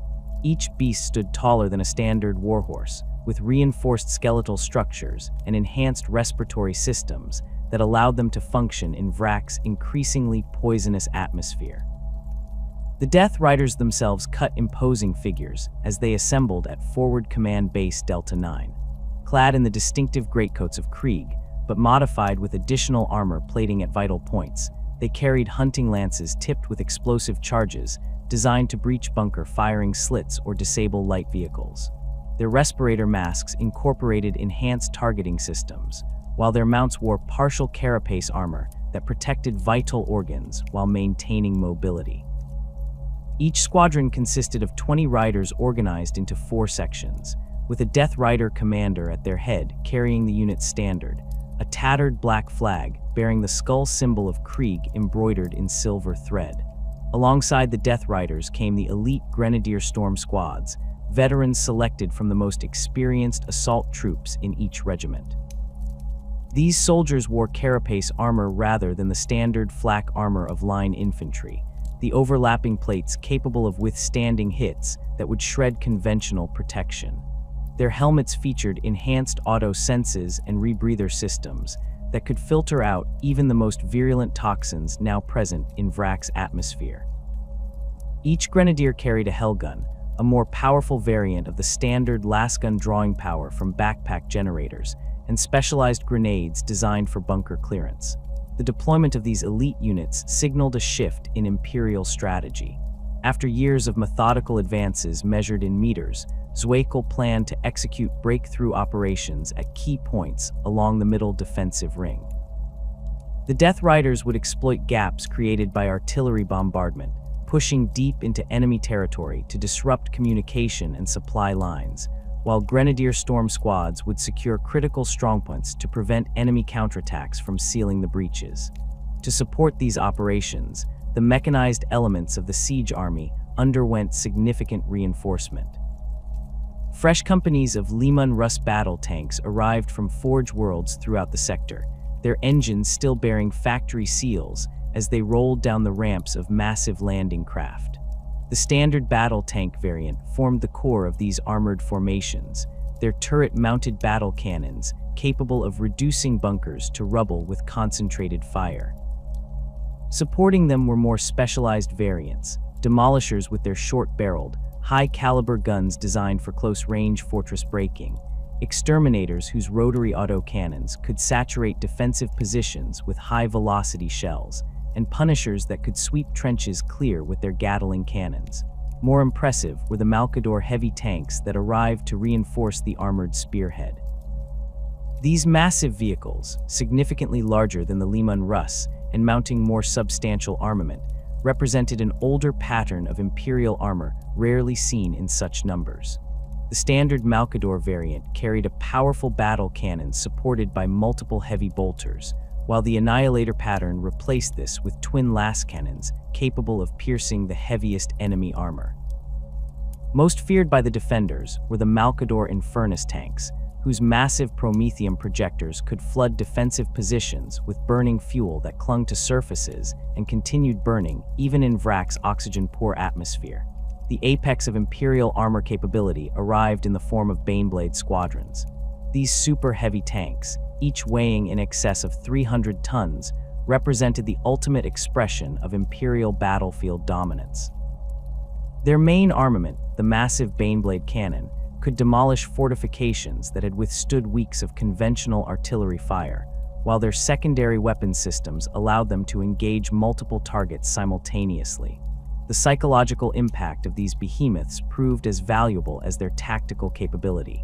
Intercepted Vox transmissions revealed that enemy forces would often abandon positions rather than face the approaching super heavies.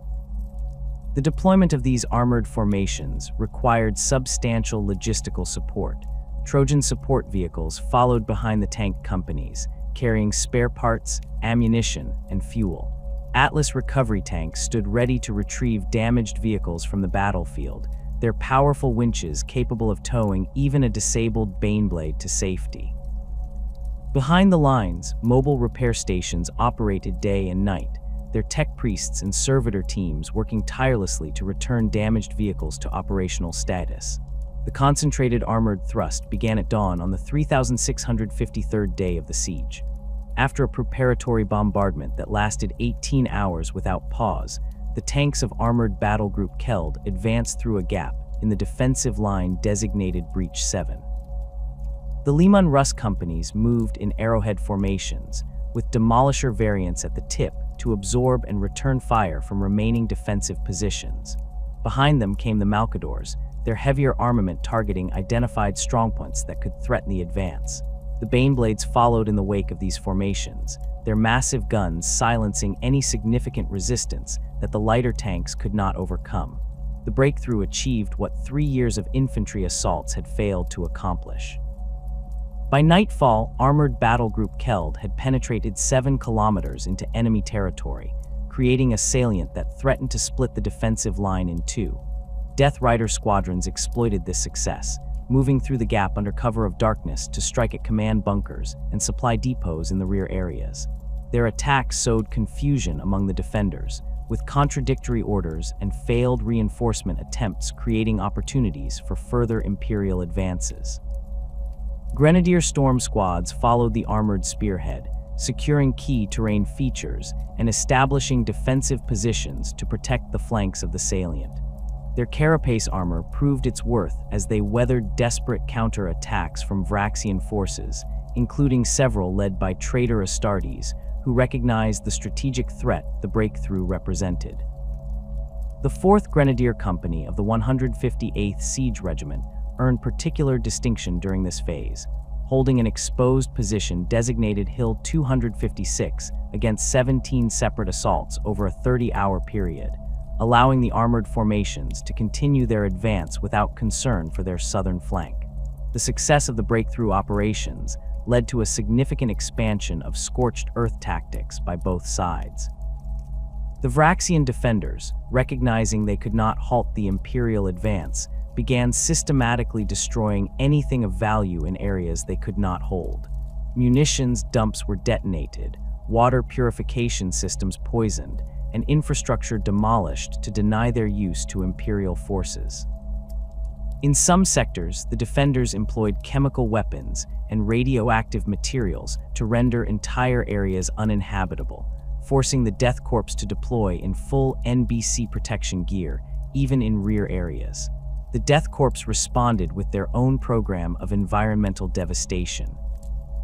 Recognizing that the defenders drew supplies and reinforcements from agricultural zones in the southern hemisphere, Zwakel authorized Operation Withered Field, a systematic campaign to destroy all food production capacity on the planet. Incendiary bombs dropped from Marauder bombers set vast croplands ablaze, while specially modified Hellhound tanks sprayed defoliant chemicals that rendered soil infertile for decades to come. Engineering Corps diverted rivers and destroyed irrigation systems, transforming once productive regions into barren wastelands within weeks.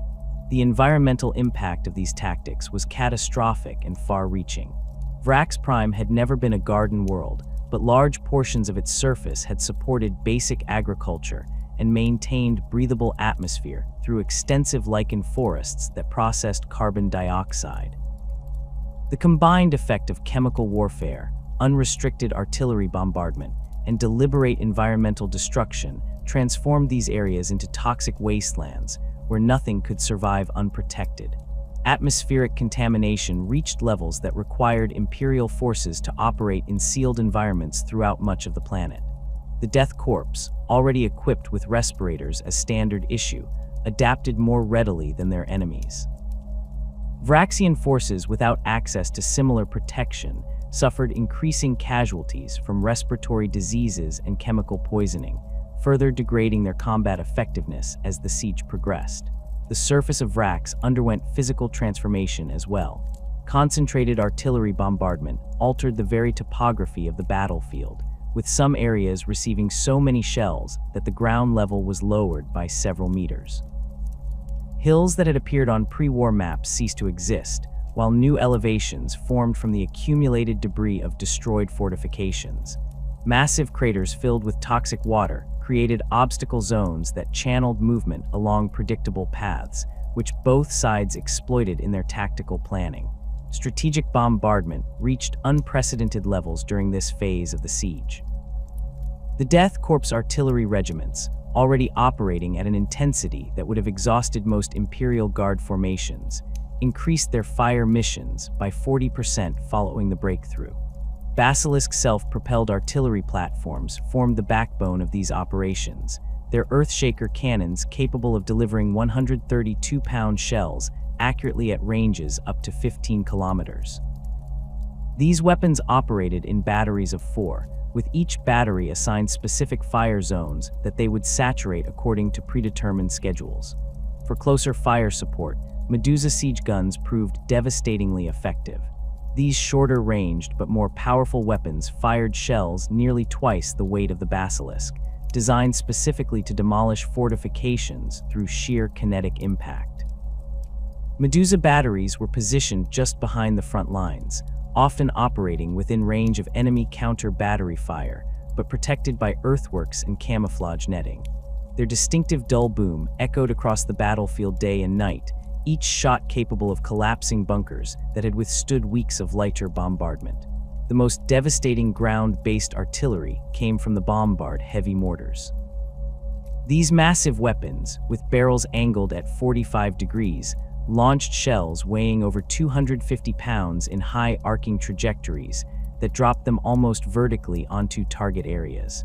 This approach proved particularly effective against the roofs of bunker complexes, which typically had less armor than their walls and firing ports. A direct hit from a bombard shell could penetrate up to 3 meters of reinforced ferrocrete, allowing following shells to detonate inside the structure with catastrophic effects for the defenders. Complementing these ground-based systems, the Imperial Navy contributed to the bombardment from orbit.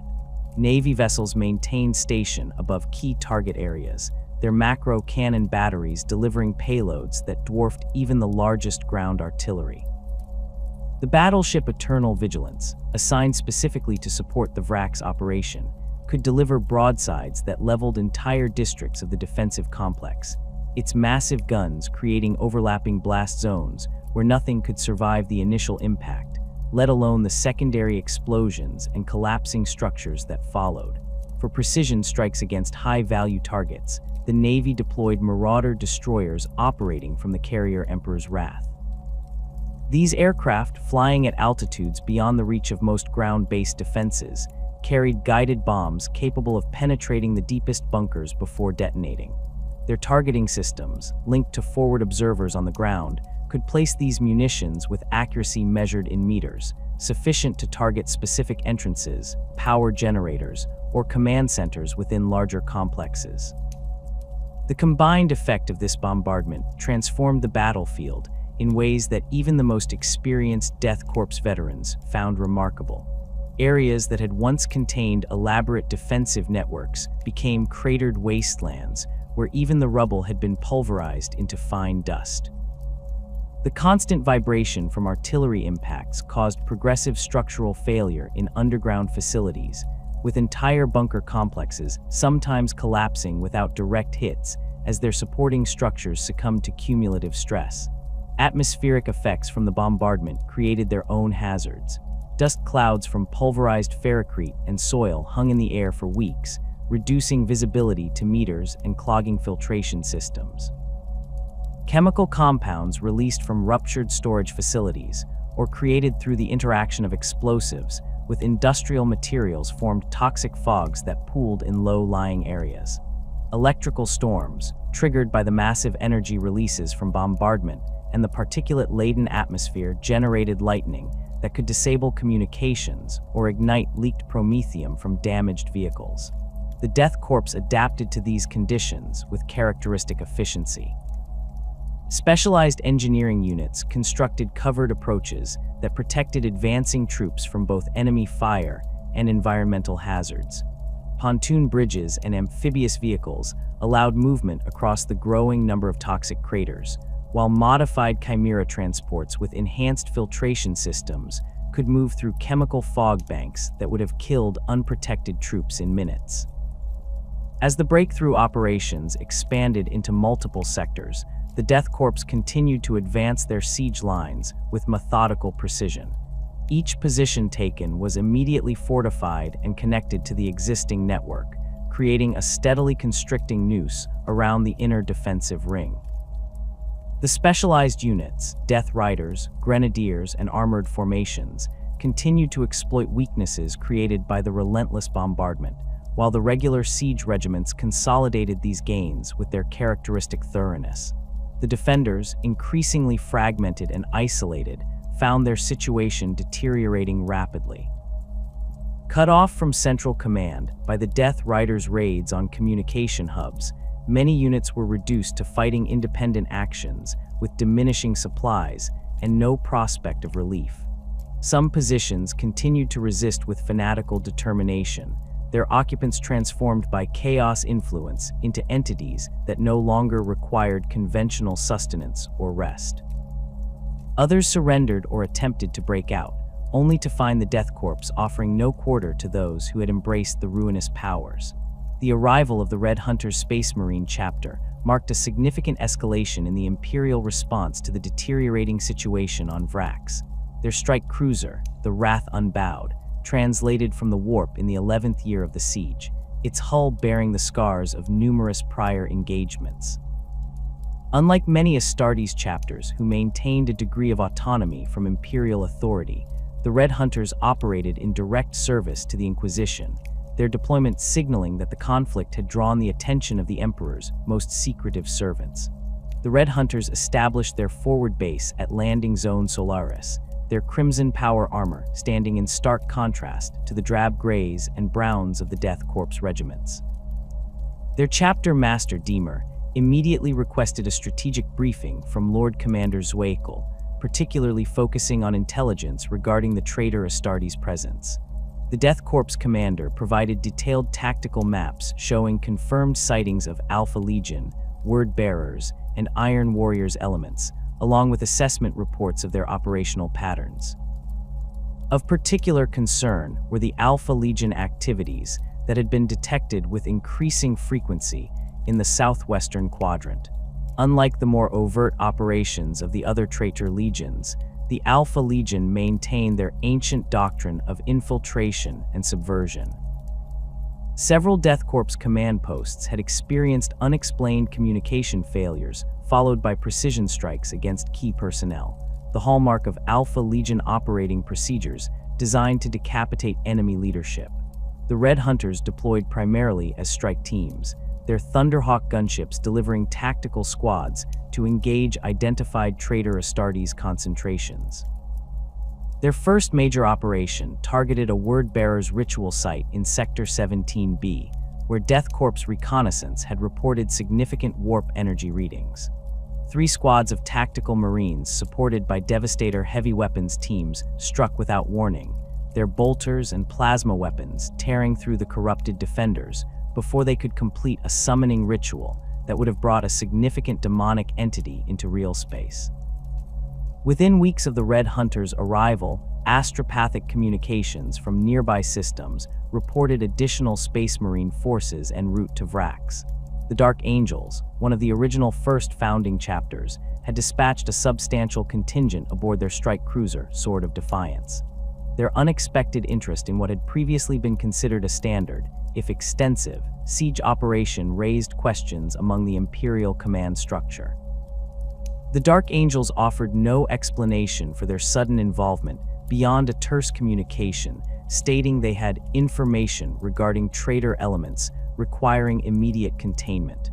The Dark Angels' force was commanded by Master Zadokil of the 5th Company, his armor adorned with the distinctive robes and iconography of his chapter.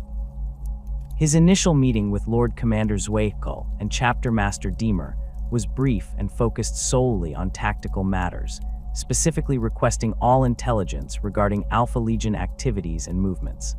The Dark Angels commander showed little interest in the broader strategic situation or the Death Korps' painstaking advances, concerning himself exclusively with locating and engaging the traitor Astartes. More surprising was the arrival, within days, of 3 additional Space Marine forces, the Angels of Absolution, Angels of Redemption, and Angels of Vengeance. These unforgiven chapters, successors to the Dark Angels created during the Second Founding, coordinated their operations closely with their progenitor chapter while maintaining minimal communication with other Imperial forces. Their combined strength represented a significant Astartes presence, with over 500 Space Marines now deployed across the Vraxian battlefront. The Dark Angels and their successor chapters established a separate command structure from the existing Imperial forces, operating from their own forward bases and conducting independent operations with minimal advance notification to Death Korps commanders. This created occasional friction, particularly when Dark Angels strike teams would appear without warning in zones scheduled for artillery bombardment, forcing last-minute cancellation of fire missions that had been planned for days. The tactical approach employed by the Dark Angels differed markedly from both the methodical advance of the Death Korps and the surgical strikes favored by the Red Hunters. Master Zadokil deployed his forces according to an ancient doctrine specifically designed to counter traitor Astartes, a combined arms approach that leveraged the unique capabilities of specialized units against the known weaknesses of their corrupted brethren. Ravenwing squadrons on their black bikes served as the vanguard of Dark Angels operations, their speed allowing them to range far ahead of the main force to locate enemy concentrations. These reconnaissance elements operated in silence, using secure Vox channels and pre-arranged signal patterns rather than standard Imperial communication protocols. When they located traitor Astartes' positions, they would mark the targets with specialized teleport homers before withdrawing to a safe distance. These homers enabled the most feared element of the Dark Angels' force, the Deathwing Terminators, to teleport directly into the heart of enemy positions. Clad in ancient tactical dreadnought armor of bone-white coloration, these veterans materialized amid the traitors with a distinctive crack of displaced air, their storm bolters and power fists bringing immediate devastation to their surprised foes. Each Terminator was a veteran of centuries of warfare, their armor inscribed with oaths of moment and markings denoting campaigns dating back millennia. The Deathwing's deployment against a major Alpha Legion concentration in the ruins of Vraks Secundus demonstrated the effectiveness of this approach. After Ravenwing Outriders identified a command bunker being used by Alpha Legion coordinators, 2 full squads of Deathwing Terminators teleported directly into the facility. The ensuing battle lasted less than 20 minutes, with 17 confirmed traitor Astartes kills and the capture of extensive intelligence materials, including Vox codes and operational plans that revealed additional Alpha Legion cells throughout the sector. The Angels of Absolution, operating in the eastern sectors, employed similar tactics but with greater emphasis on close-range firefights. Their tactical squads advanced in Rhino armored personnel carriers, disembarking within optimal bolter range of identified targets before laying down devastating fusillades of mass reactive shells. Their bone-colored armor with green shoulder pads made them easily distinguishable from their Dark Angels progenitors, though their tactical doctrine remained closely aligned. The Angels of Redemption focused their operations on the northern quadrant, where Word-Bearers elements had established several ritual sites. Their approach emphasized flamers and melta-weapons, tools particularly effective against the demon-possessed and warp-corrupted entities that frequently accompanied Word-Bearers' forces. Purifier squads, specialists in cleansing corrupted sites, followed the main assault forces to ensure no taint remained in areas secured by the chapter. The Angels of Vengeance deployed primarily in support of Death Korps breakthrough operations, their black armor with white details striking fear into traitor forces who had grown accustomed to facing only mortal guardsmen. Their Predator tanks and Land Raider assault transports provided armored spearheads that could punch through defensive positions that had resisted conventional attacks for months, creating openings that Death Korps forces could exploit to advance their siege lines. The coordination between these unforgiven chapters was seamless, suggesting extensive prior experience in joint operations. Company masters would meet daily in a secured command bunker, emerging with synchronized battle plans that maximized their combined effectiveness against the traitor forces. To the Death Korps commanders, accustomed to the rigid hierarchy of Imperial Guard organization, this fluid cooperation between nominally independent chapters appeared unusual but undeniably effective. As the Unforgiven operations intensified, a pattern became apparent to observant officers in the Imperial command structure. While the Dark Angels and their successors engaged traitor Astartes of all affiliations, they devoted disproportionate resources to operations against the Alpha Legion. Moreover, certain high-ranking Dark Angels displayed particular interest in capturing rather than killing specific enemy commanders, though the purpose behind these capture missions remained classified at the highest levels. The true objectives of the Dark Angels became the subject of speculation among the Red Hunters, whose close ties to the Inquisition gave them greater awareness of the chapter's secretive nature. Chapter Master Deemer noted in his personal log that Dark Angels strike teams would occasionally secure areas and deny access to all other Imperial forces, including fellow Astartes, for hours before reopening them with no explanation offered.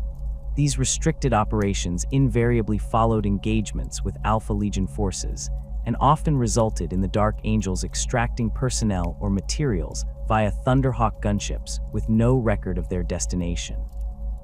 Inquisitorial representatives attached to the 88th Siege Army began to take notice of these activities.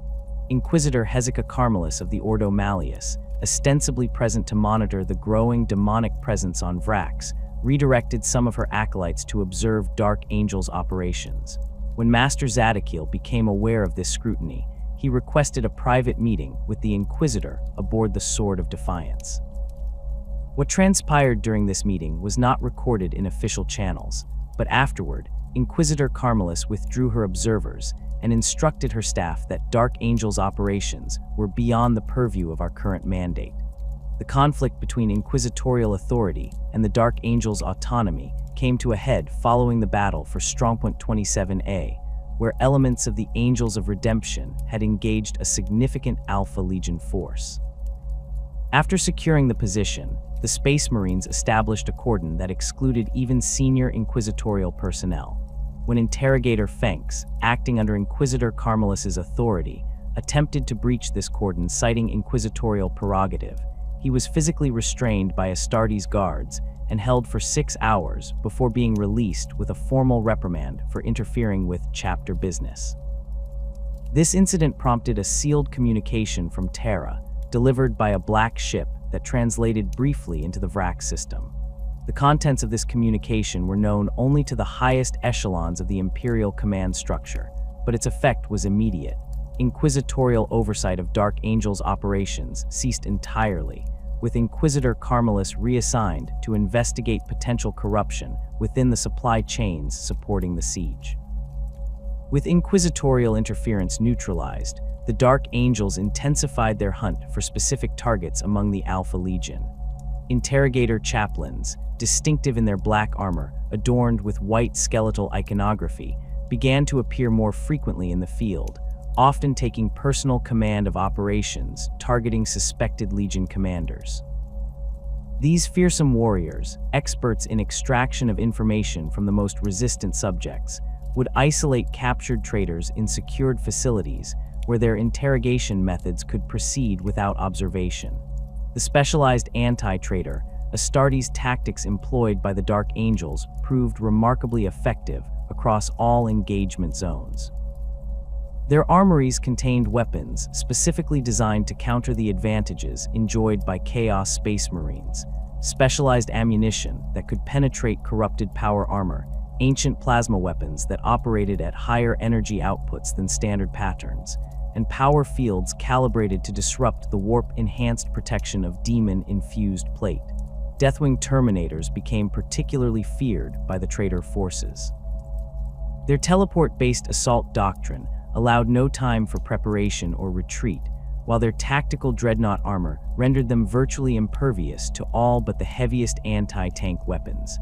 A single Deathwing squad could neutralize traitor elements that had resisted Death Korps assaults for weeks, their storm bolters and power fists bringing the Emperor's judgment with terrible efficiency.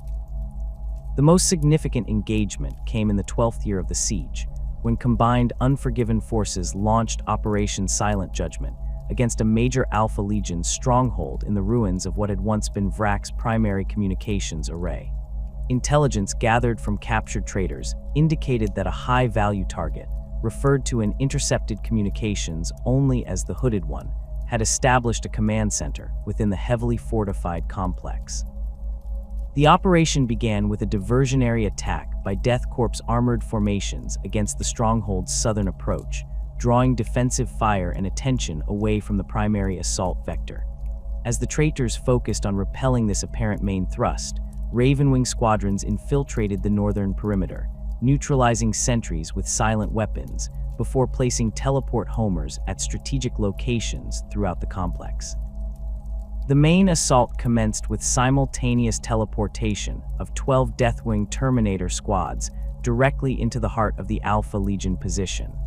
The sudden appearance of these elite warriors within their supposedly secure stronghold threw the traitors into momentary confusion, a fatal hesitation exploited by the Dark Angels with characteristic efficiency.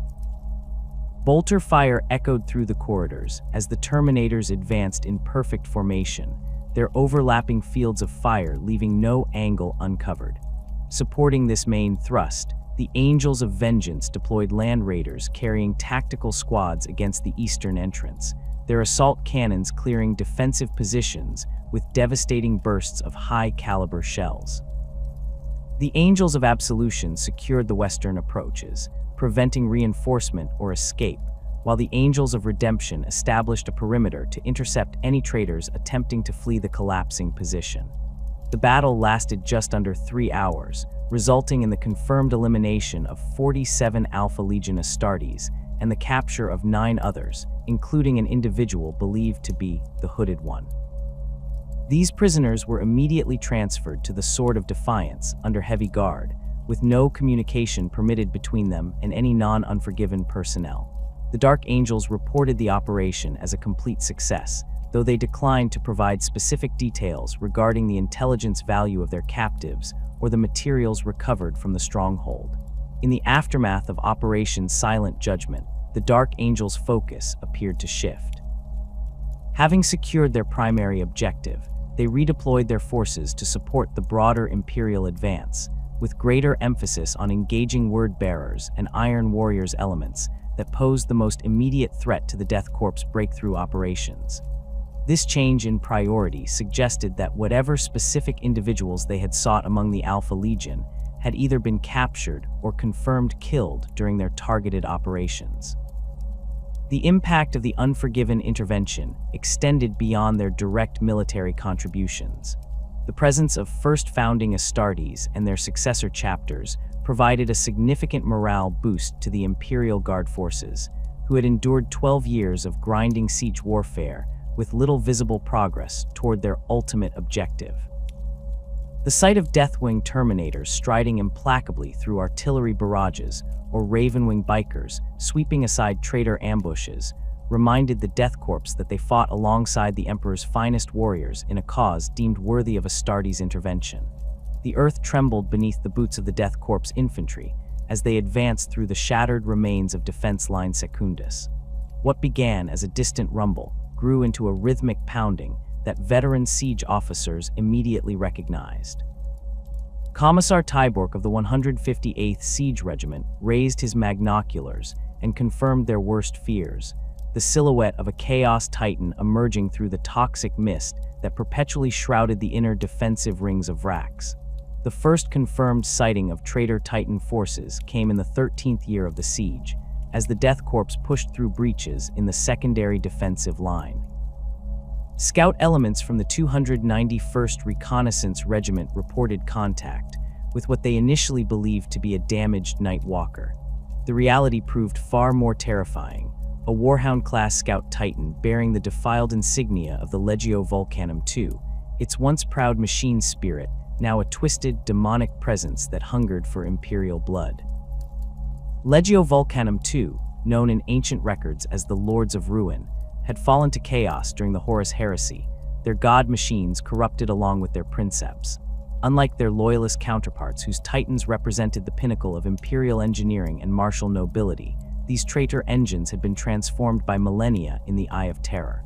Their adamantium hulls had warped into organic-seeming forms with bone protrusions and flayed skin stretched across their carapaces. Viewports glowed with baleful internal fires rather than the controlled plasma reactors of loyal titans, while their weapon systems had mutated into grotesque approximations of their original forms.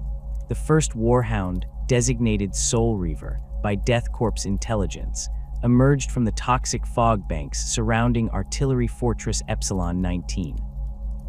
Standing approximately 15 meters tall, small by Titan standards, but a colossus compared to Imperial tanks, it moved with a predatory grace that belied its massive size.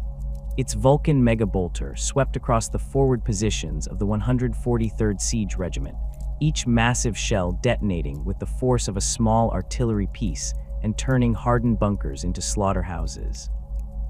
Lord Commander Zweigel immediately redirected artillery assets to counter this new threat, but conventional Earthshaker rounds merely scorched the Titan's void shields without penetrating.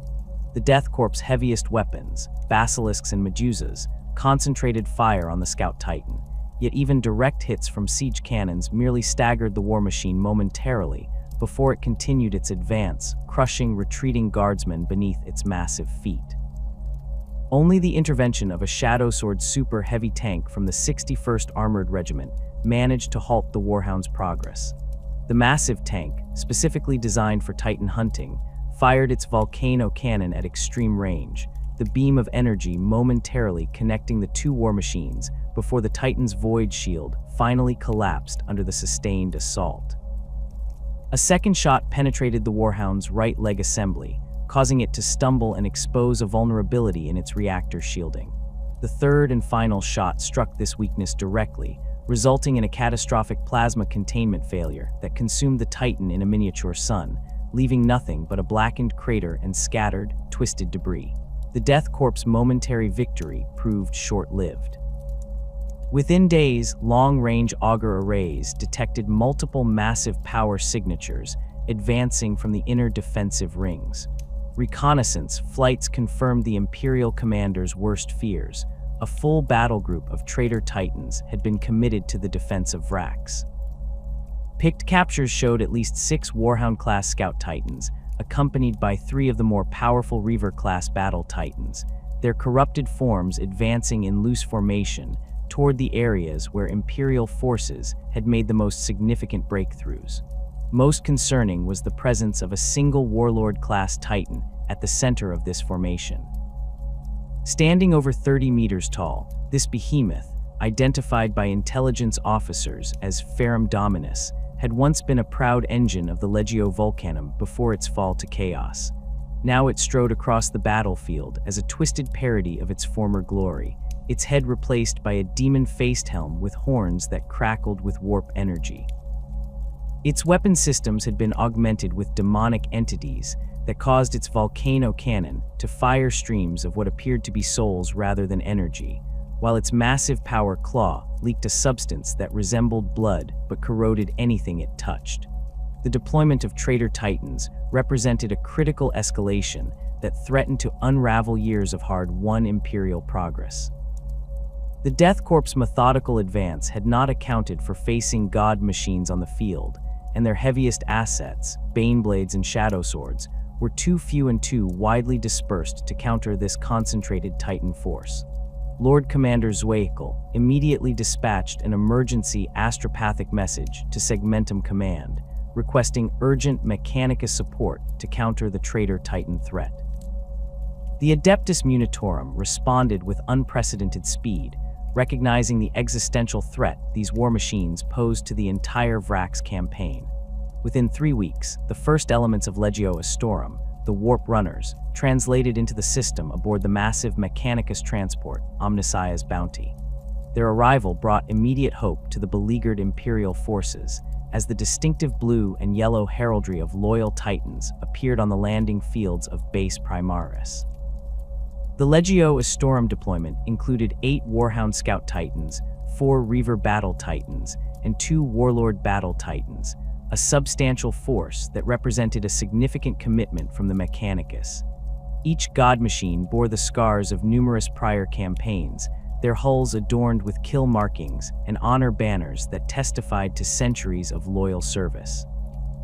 Their princeps were veterans who had faced traitor engines before, their minds linked to machine spirits that remembered the horrors of the Horus Heresy and hungered for vengeance against their corrupted kin.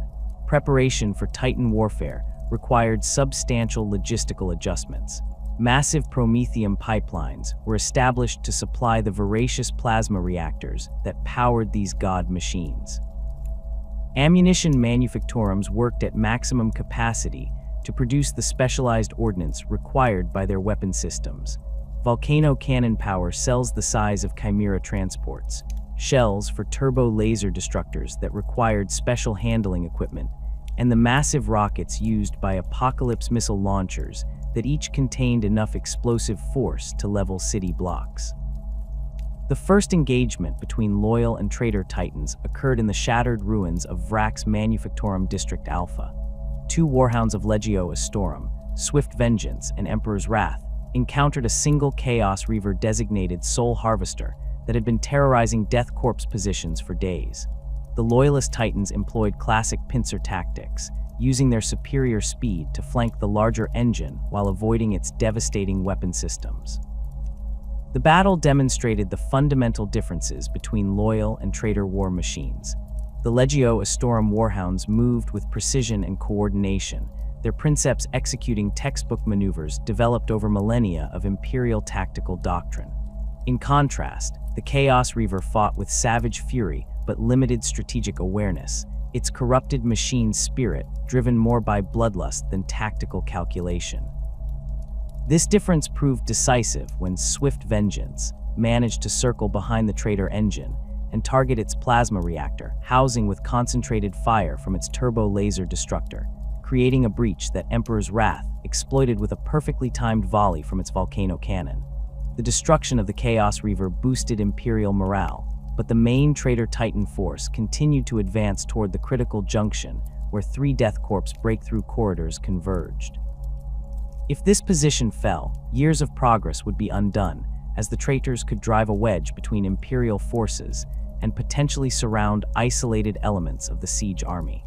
Recognizing this threat, Princeps Seniorus Daedalus of Legio Astorum committed his entire battle group to a decisive engagement in what would become known as the Battle of Mortuary Ridge. The Imperial plan leveraged the superior coordination of the Loyalist Titans while accounting for their numerical disadvantage. The two Warlord Titans, Invictus antagonists and Dominant Will, would anchor the center of the Imperial line, their void shields and massive firepower creating a bulwark against which the traitor forces would break. The Reavers would form a second line, ready to exploit any vulnerabilities in the enemy formation, while the nimble Warhounds would operate on the flanks, preventing encirclement and striking at exposed traitor engines when opportunities arose. Supporting this Titan battle group, the Death Korps deployed their entire super heavy tank reserve, 17 Baneblades and Shadow Swords spread across the projected battlefield. While individually no match for a Titan, these massive tanks could threaten the smaller traitor engines, or at least force them to divert attention and firepower away from the Loyalist Titans. Artillery regiments established pre-sighted fire zones across the battlefield, ready to provide suppressive bombardment to disrupt traitor formations or cover tactical withdrawals if necessary. The battle began at dawn, with the traitor Titans advancing through a wall of artillery fire that did little to impede their progress, but created a churning fog of dust and smoke that reduced visibility to near zero. Through this artificial murk, the corrupted war machines emerged like ancient monsters from primordial mist, their weapon systems already tracking for targets as augur returns revealed the Imperial battle line. Ferrum Dominus, the massive traitor warlord, directed its first salvo at Invictus antagonists, the plasma stream from its modified volcano cannon striking the Loyalist Titans' void shields with such force that the energy discharge was visible from orbit.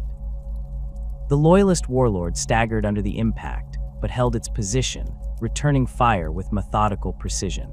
Its princeps, a veteran of over 3 centuries of service, maintained perfect composure as he directed each weapon system individually, targeting specific vulnerabilities in the traitor engine's corrupted form rather than wasting energy on its strongest points. The engagement quickly devolved into multiple smaller duels as Titans sought worthy opponents across the battlefield.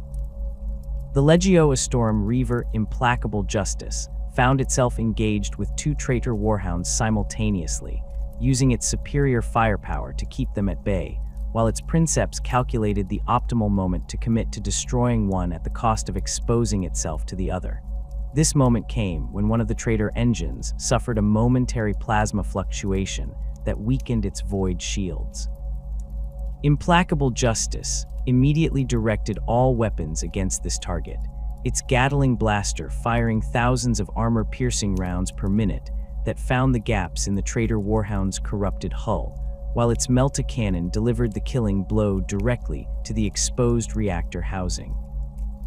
On the eastern flank, Death Korps shadow swords worked in concert with Legio Astorum Warhounds, the super heavy tanks advancing under the cover of the Scout Titan's void shields before breaking formation to deliver devastating volcano cannon shots against traitor engines already engaged with the Loyalist Titans.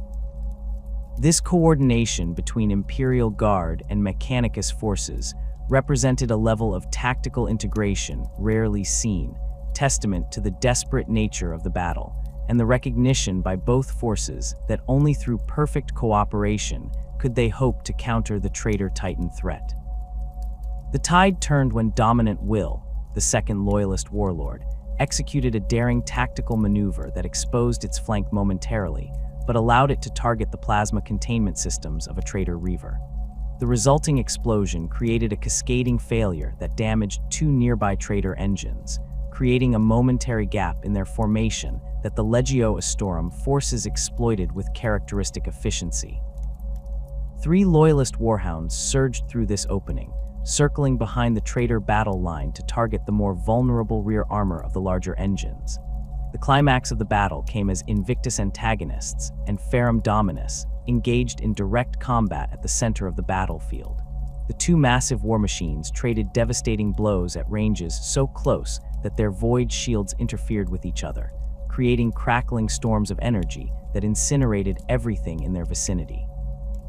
The Loyalist warlord suffered catastrophic damage to its left arm assembly and primary carapace weapons, but its princeps maintained perfect communion with his engine's machine spirit, pushing reactor output beyond recommended safety parameters to maintain void shield integrity, while diverting all remaining power to the Titan's single functioning weapon system, a massive power fist crackling with disruptive energy fields.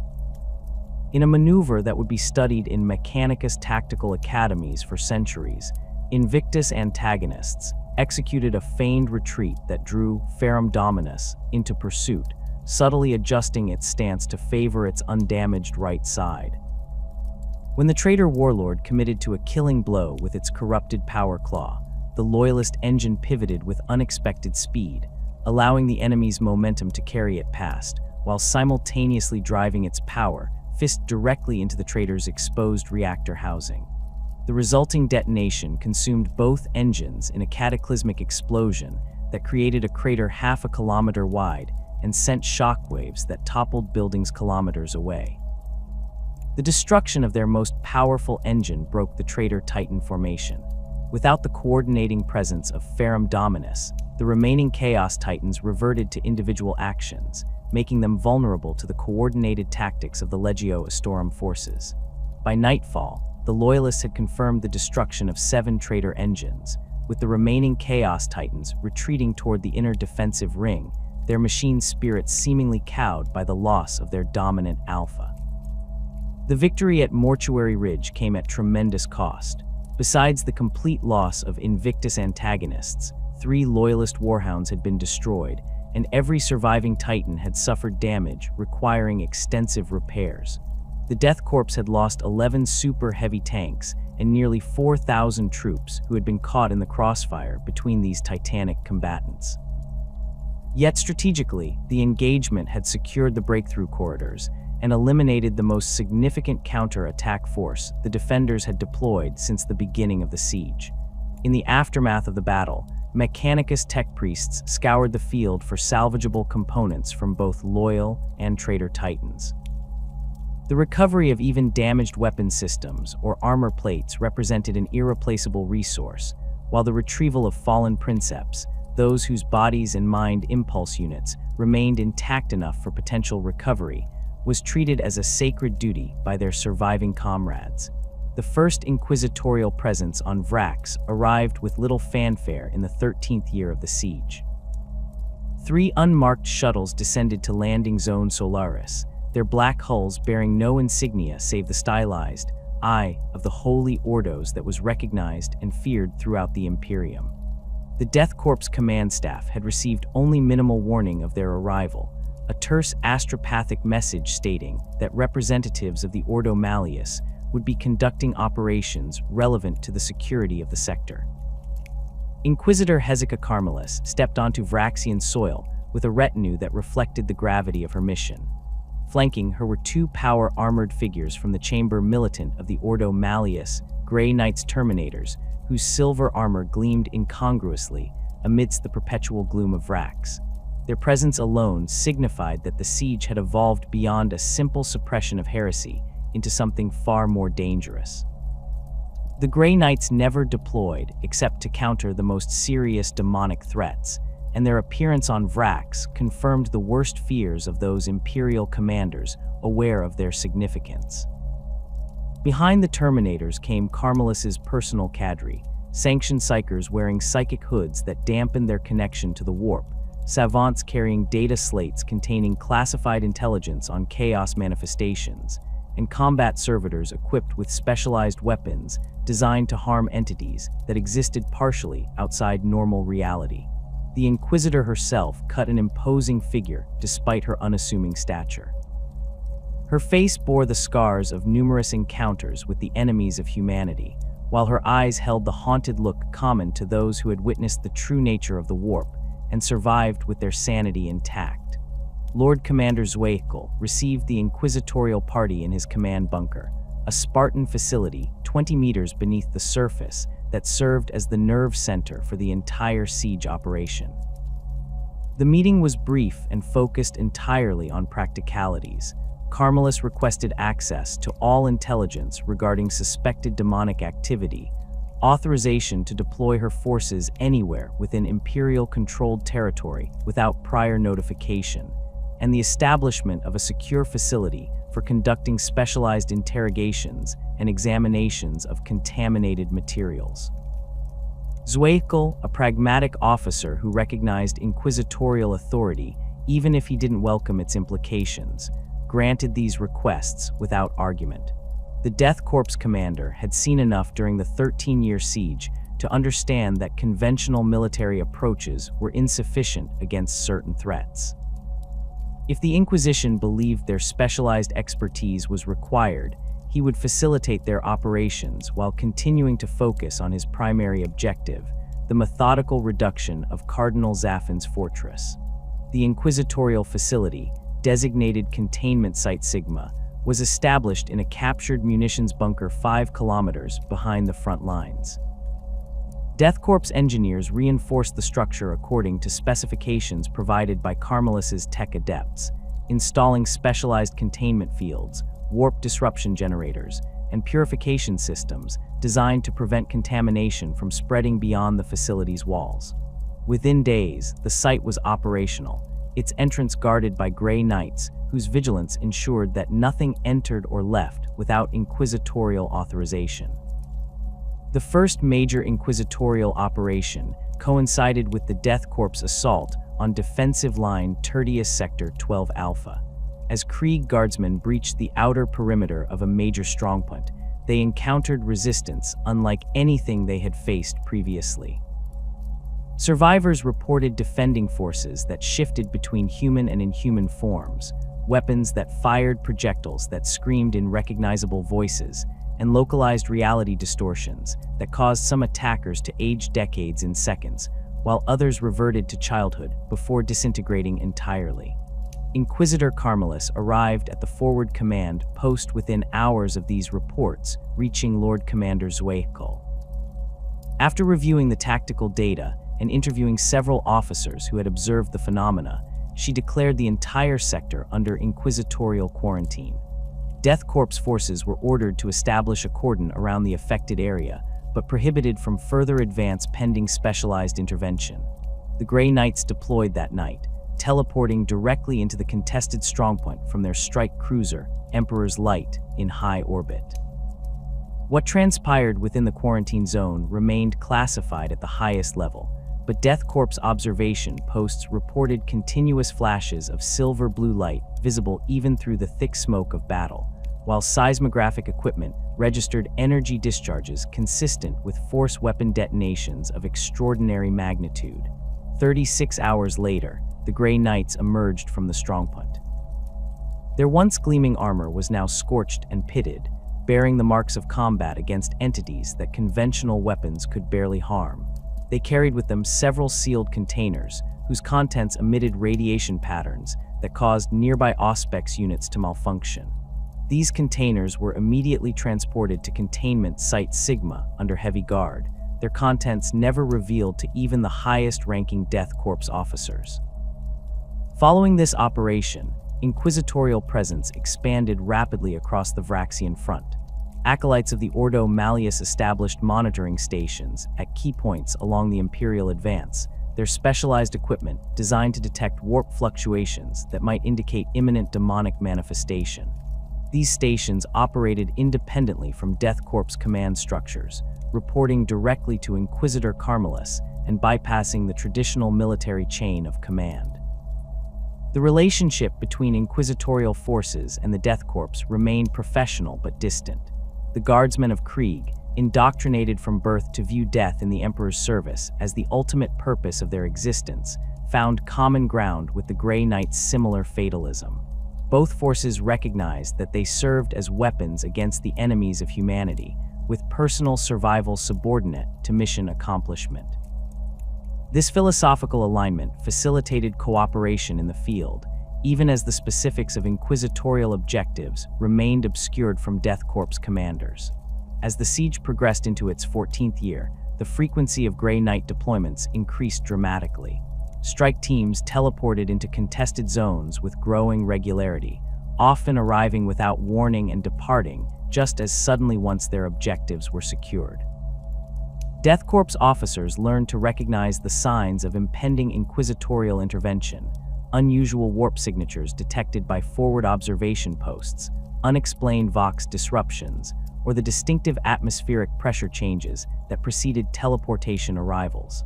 The most significant Grey Knight operation occurred during the assault on Artillery Fortress Diomes, a massive installation that had resisted Imperial advances for over 2 years. As Death Korps siege regiments prepared for what promised to be a costly frontal assault, Inquisitor Carmelis arrived at the forward command post with disturbing intelligence. Auspex scans had detected energy patterns within the fortress consistent with a major summoning ritual in progress, a ritual that, if completed, would bring a greater demon into real space. The response was immediate and overwhelming. 3 full squads of Grey Knight Terminators, led by Brother Captain Arven, teleported directly into the heart of the fortress, while supporting strike teams secured the perimeter to prevent the escape of cultists or the spreading of contamination. Death Korps forces were ordered to maintain their positions, but prepare for immediate advance once the inquisitorial operation concluded. The battle within Artillery Fortress Diomes lasted 7 hours, though witnesses from nearby observation posts reported that time itself seemed distorted around the structure, with chronometers malfunctioning and guardsmen experiencing subjective time at different rates depending on their proximity to the fortress. The clash between Grey Knights and whatever they confronted within produced effects visible across the entire sector: storms of unnatural lightning that struck upward from the fortress into the cloud-choked sky, momentary transparency of solid structures as reality thinned under the strain of warp energies, and psychic backlash that caused even non-psychers to experience vivid hallucinations of places they had never seen. When the Grey Knights finally emerged from the fortress, they brought with them no prisoners and no trophies, only confirmation that the threat had been neutralized at the cost of 16 battle brothers, whose remains were recovered with solemn ceremony for return to Titan. Death Korps forces occupied the fortress hours later, finding the interior transformed in ways that defied conventional explanation. Walls bore the marks of weapons that cut through adamantium as easily as flesh, while certain chambers contained perfectly spherical voids where matter had been completely annihilated. Most disturbing were the remains of the traitor forces, not merely killed but unmade, their physical forms rendered down to base components by weapons designed specifically to counter demonic entities. The aftermath of the Diome's operation marked a turning point in inquisitorial involvement on Vraks. What had begun as a monitoring mission expanded into active countermeasures against a growing demonic presence. Inquisitor Carmelis established a permanent command center at Base Primaris, staffed by acolytes from multiple Ordo Malleus cells and supported by additional Grey Knight strike teams deployed from Titan specifically for the Vraks campaign. This escalation did not go unnoticed by other factions within the Inquisition. The 15th year of the siege saw the arrival of Inquisitor Foreign Trueheart of the Ordo Hereticus, whose shuttle landed at Base Primaris without prior notification or coordination with existing inquisitorial assets. Trueheart, a tall, austere figure whose face bore the distinctive augmetic replacements favored by the more radical elements of his Ordo, came with his own retinue of black-armored stormtroopers and interrogator adepts specialized in identifying and extracting confessions from suspected heretics. The conflict between the two inquisitorial factions became apparent immediately. Trueheart's first official act was to request access to Containment Site Sigma, citing his authority as an Ordo Hereticus representative to investigate potential corruption within Imperial forces. Inquisitor Carmelis denied this request, stating that the materials contained within the facility fell under Ordo Malleus jurisdiction due to their connection to demonic entities rather than simple heresy. This jurisdictional dispute, while conducted with superficial courtesy, represented a fundamental disagreement about the nature of the threat on Vraks and the appropriate response to it. For the Ordo Malleus, the primary concern was containment and neutralization of demonic incursions. Their operations focused on identifying and eliminating warp entities before they could establish a permanent foothold in real space, with the corruption of human forces considered a secondary effect rather than the root cause of the problem. The Grey Knights operated according to this philosophy, prioritizing targets based on their connection to the warp rather than their strategic significance to the overall siege. The Ordo Hereticus, by contrast, viewed the entire conflict through the lens of human corruption. To Inquisitor Trueheart, the demonic manifestations were merely symptoms of the underlying heresy that had begun with Cardinal Zaffin's rebellion. His approach emphasized identifying and purging the human networks that facilitated chaos worship, with particular attention to potential contamination within Imperial forces themselves. This methodology led to extensive interrogation of Death Korps soldiers who had encountered suspected demonic entities, searching for signs of corruption that might have taken root in their minds despite their renowned psychological resilience. The tension between these approaches came to a head following the Grey Knights' intervention at Redoubt 117, where a suspected lesser demon of Tzeentch had manifested among the defending forces. After the entity was banished by Brother Captain Arvan's strike team, Inquisitor Trueheart demanded that all Death Korps personnel who had witnessed the manifestation be remanded to Ordo Hereticus custody for examination and potential memory modification or elimination. Inquisitor Carmelis countered that such measures were unnecessary given the specific nature of the entity involved, which posed minimal risk of memetic contamination compared to certain other warp phenomena. The dispute escalated to the point where both Inquisitors threatened to invoke their ultimate authority, the power to declare individuals or units excommunicate traitors. Lord Commander Zweigel, recognizing the potential for this conflict to undermine the entire war effort, requested intervention from higher authority. This came in the form of an astropathic message from Lord Inquisitor Hector Rex, a senior Ordo Malleus authority, whose experience with demonic incursions dated back to the Plague of Unbelief in the 38th millennium. Rex's directive was unambiguous. Primary jurisdiction for the Vraks campaign would remain with the Ordo Malleus due to confirmed greater demon activity, with Ordo Hereticus operations permitted only in coordination with and subordinate to Malleus authority. Inquisitor Trueheart was ordered to focus his investigations on potential corruption within the supply chains and administrative structures supporting the siege, rather than front-line units actively engaged with demonic entities. This resolution, while preventing open conflict between inquisitorial factions, did little to address the underlying philosophical disagreement. Inquisitor Trueheart established his own facility, designated Purity Center Omega, where suspected heretics identified through his intelligence network were brought for interrogation and judgment.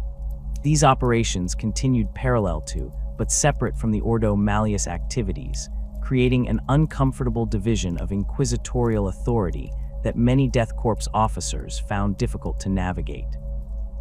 The practical impact of this division became apparent in the handling of information regarding demonic encounters. Ordo Malleus protocols emphasized containment of knowledge, with strict limitations on who could be informed about the true nature of certain enemies or phenomena. This approach often frustrated Death Korps commanders, who found themselves ordered to commit resources to objectives whose strategic significance remained unexplained. Conversely, Ordo Hereticus methods focused on identifying and eliminating potential vectors for corruption, sometimes removing experienced officers from command based on exposure to classified information rather than any actual evidence of taint. Between these competing inquisitorial approaches, a third methodology emerged that would ultimately prove most effective in the unique circumstances of Vraks. The Grey Knights, while formally aligned with the Ordo Malleus, operated according to their own ancient protocols developed specifically for campaigns involving significant demonic presence. Rather than focusing exclusively on either the demonic entities themselves or the human networks that facilitated their manifestation, the Grey Knights targeted the interface between these elements, the rituals, artifacts, and gateways that allowed warp entities to enter real space. Brother Captain Arven's strike teams developed a pattern of operations that maximized their specialized capabilities while minimizing interference with the broader Imperial advance. Using intelligence gathered by both inquisitorial networks, they identified priority targets where demonic manifestation was either imminent or already underway. These locations were designated Malleus objectives and temporarily placed under Grey Knight authority, with Death Korps forces establishing cordons to isolate the affected areas while the Astartes dealt with the threat directly. This approach proved particularly effective during the assault on the Third Defensive Ring, where Wordbearer's Dark Apostles had established multiple summoning sites in preparation for a major ritual. Grey Knight strike teams teleported directly onto these sites in a coordinated operation, their timing synchronized to the second to ensure that all locations were hit simultaneously before the defenders could react. The precision of this attack prevented the completion of a ritual that intelligence indicated would have torn a permanent warp rift in the fabric of reality around Vraks, a catastrophe that would have rendered the entire campaign irrelevant as the planet itself became uninhabitable. The aftermath of Grey Knight operations invariably involved extensive purification procedures. Areas where demonic entities had manifested were considered contaminated not just physically, but spiritually, requiring specialized cleansing beyond the capabilities of standard Imperial forces. Chaplain Terminators performed exorcism rites over affected ground, while sanctified promethium was used to burn any organic material that might retain traces of warp influence. In cases of severe contamination, tactical nuclear devices were deployed to sterilize large areas, with the resulting radiation considered preferable to the spiritual taint that might otherwise persist. Information control following these operations represented one of the most challenging aspects of inquisitorial involvement. Death Korps guardsmen who witnessed demonic manifestations or their aftermath were processed according to a tiered system developed jointly by Inquisitors Carmelis and Trueheart. Those with minimal exposure might receive chemical treatments to induce targeted memory loss, while others underwent more invasive procedures to remove or replace traumatic recollections. In cases where contamination was deemed too extensive for safe rehabilitation, entire units were sometimes declared lost in conventional combat, their actual fate recorded only in sealed inquisitorial archives. The most severe purges occurred following the Battle of Mortuary Ridge, where the destruction of the traitor Titans had released massive amounts of warp energy into the surrounding area. Death Korps units that had been positioned closest to the detonation of Ferrum Dominus reported phenomena that defied rational explanation: soldiers whose shadows moved independently of their bodies, Vox units that broadcast conversations from decades earlier or years in the future, and wounds that bled in reverse, drawing ambient liquid into the body rather than releasing it. The 17th year of the siege dawned with a blood-red sunrise barely visible through Vraks' polluted atmosphere. What had once been a strategically vital Imperial fortress world now resembled a vision of hell itself: continents scarred by artillery barrages, oceans poisoned by chemical runoff, and the air so toxic that even the Death Korps veterans with their sophisticated rebreathers suffered respiratory damage after prolonged exposure. Lord Commander Zwekel stood atop observation post Delta 7, surveying the final defensive ring through magnoculars. His face, weathered by 17 years of commanding the longest siege in recent Imperial history, betrayed no emotion as he studied the approaching storm front, both meteorological and military. The inner citadel of Vraks, Cardinal Zaffin's final stronghold, rose from the blasted landscape like a malevolent monument to hubris and heresy. Its massive void shields shimmered with unnatural energies, while defense lasers tracked across the sky, searching for Imperial aircraft that might venture too close. The final push toward the inner citadel represented the culmination of the most resource-intensive siege operation mounted by Imperial forces in the Scaris sector for millennia. What had begun as a straightforward mission to remove a heretical Cardinal had evolved into something far more sinister: a full-scale war against the forces of chaos that had taken root on Vraks like a malignant infection. The combined Imperial forces now arrayed against the inner citadel dwarfed even the substantial forces that had begun the siege. Death Korps regiments formed the backbone of the assault, their numbers replenished countless times over the years as casualties mounted.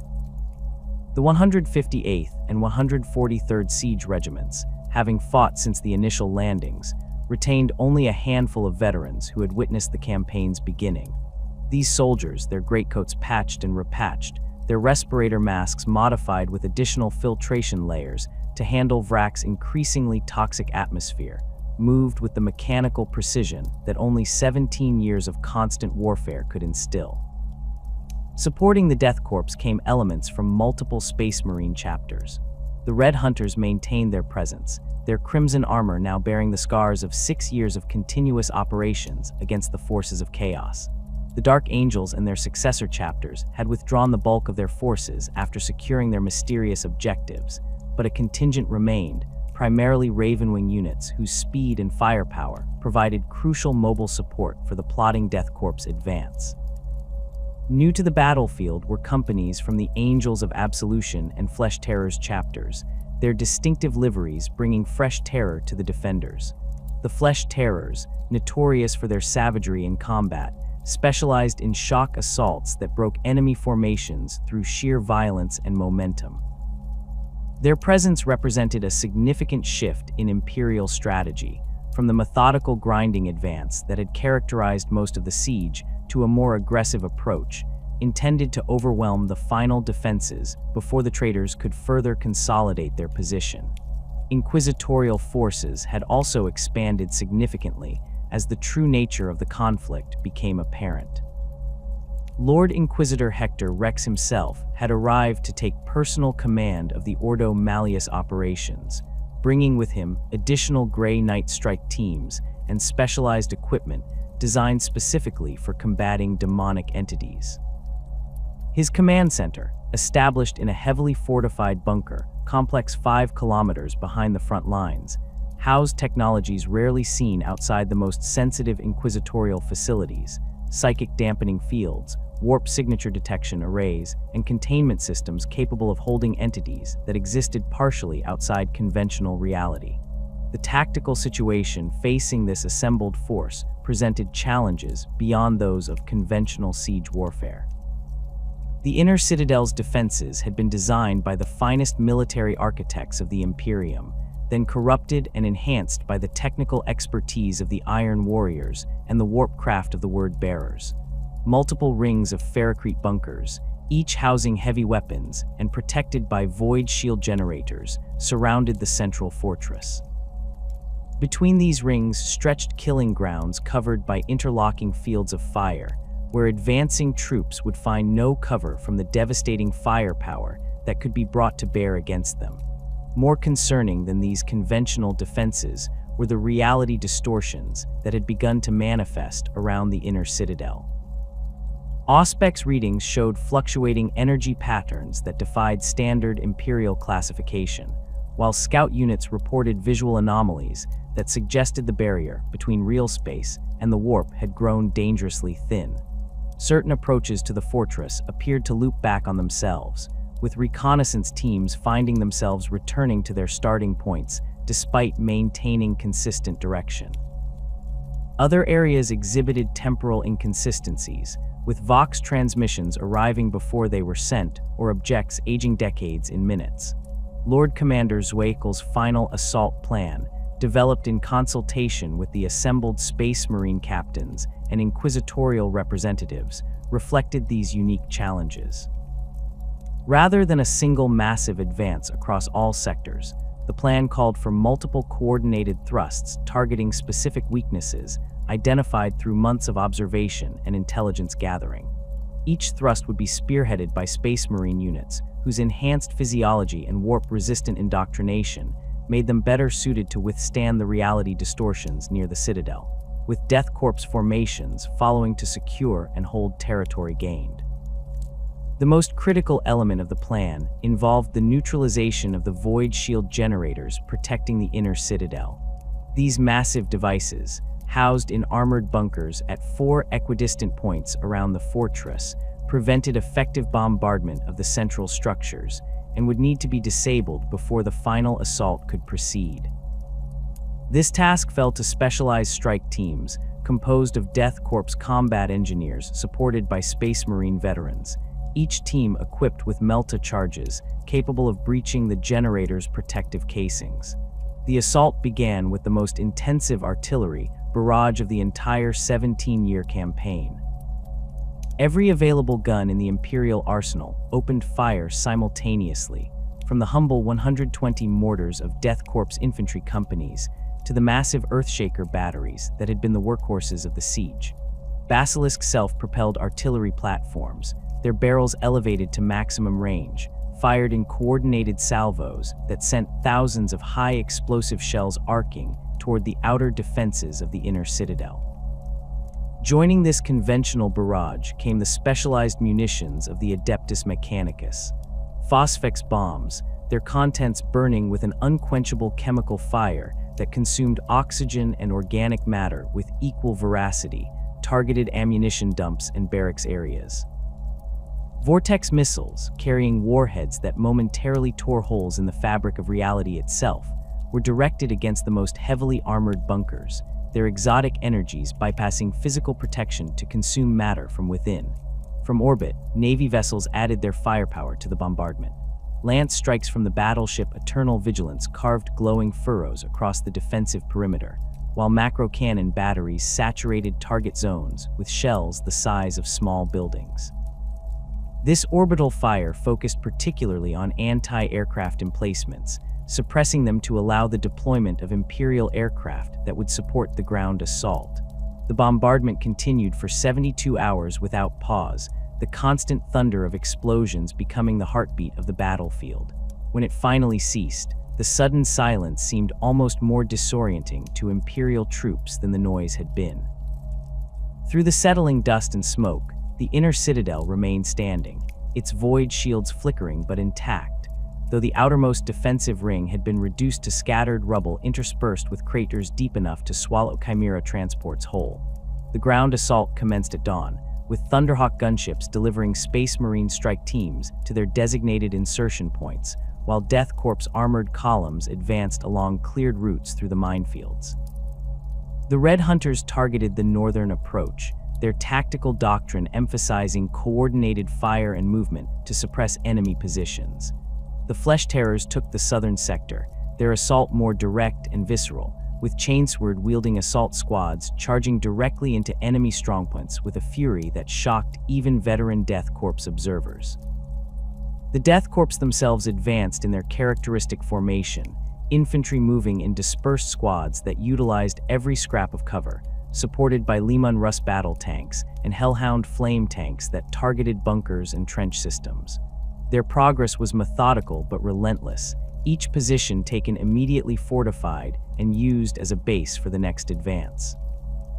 Casualties mounted at a rate that would have broken the morale of any conventional guard regiment, but the Death Korps pressed forward with the fatalistic determination that had become their hallmark over the long years of the siege. The most significant resistance came at the Void Shield generator complexes, where the defenders had concentrated their elite forces. At Generator Complex Alpha, a Death Korps assault team encountered Word-Bearer's Terminators, whose armor had been enhanced with demonic sigils that flared with unnatural light when struck by Law's fire. The ensuing battle devolved into room-by-room clearing operations, with Krieg grenadiers using melta-bombs to breach walls rather than attempting to force heavily defended doorways.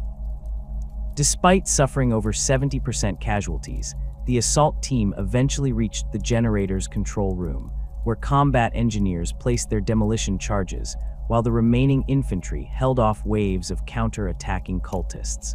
Generator Complex Beta fell to a combined force of Red Hunter's tactical Marines and Death Korps heavy weapons teams.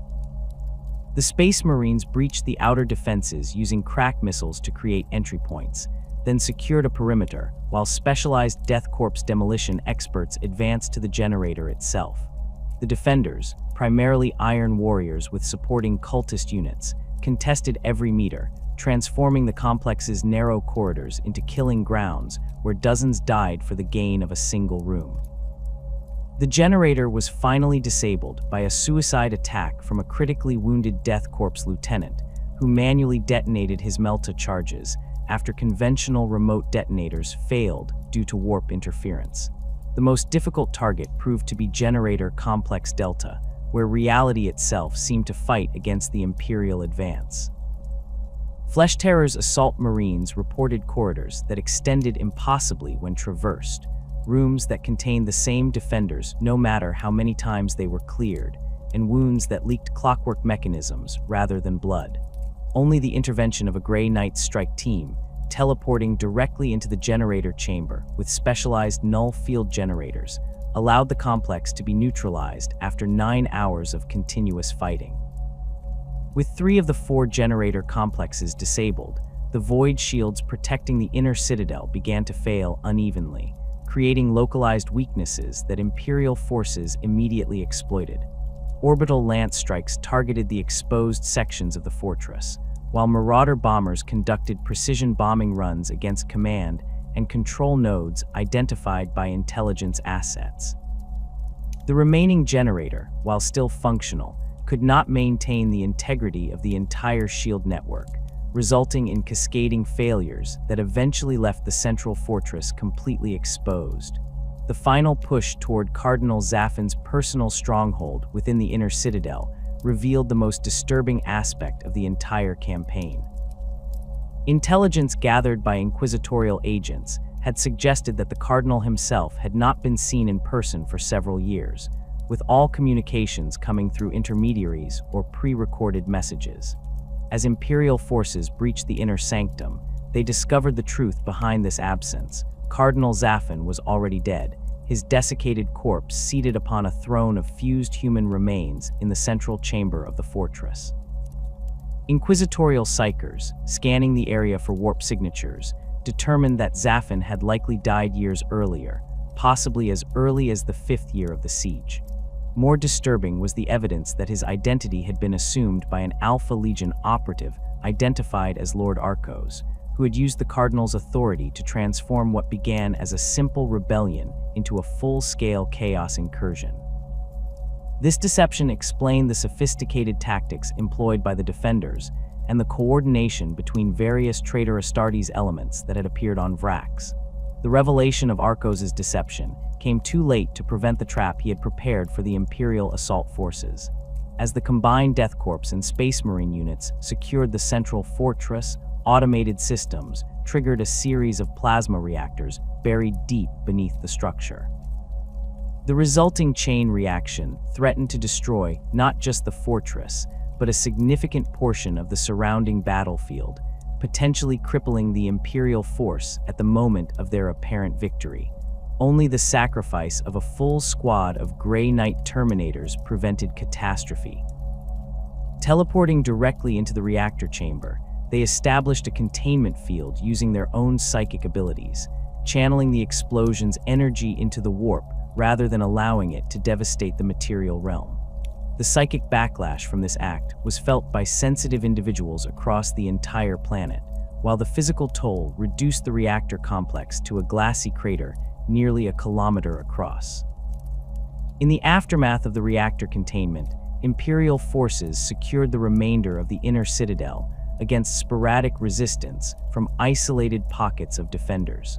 Most of the traitor Astartes had withdrawn before the final assault, using the hidden tunnel networks beneath the fortress to escape with valuable artifacts and information.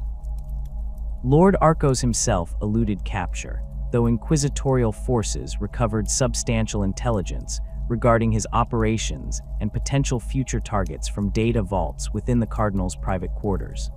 The tactical innovations that finally broke the 17-year stalemate reflected both the accumulated experience of the Imperial forces and their adaptation to the unique challenges of Vraks.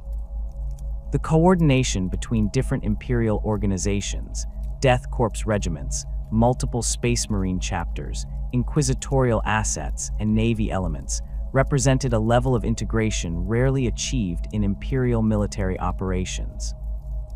Each force contributed according to its strengths. The Death Korps provided the unrelenting pressure and willingness to sustain casualties that wore down the defenders over years of siege warfare.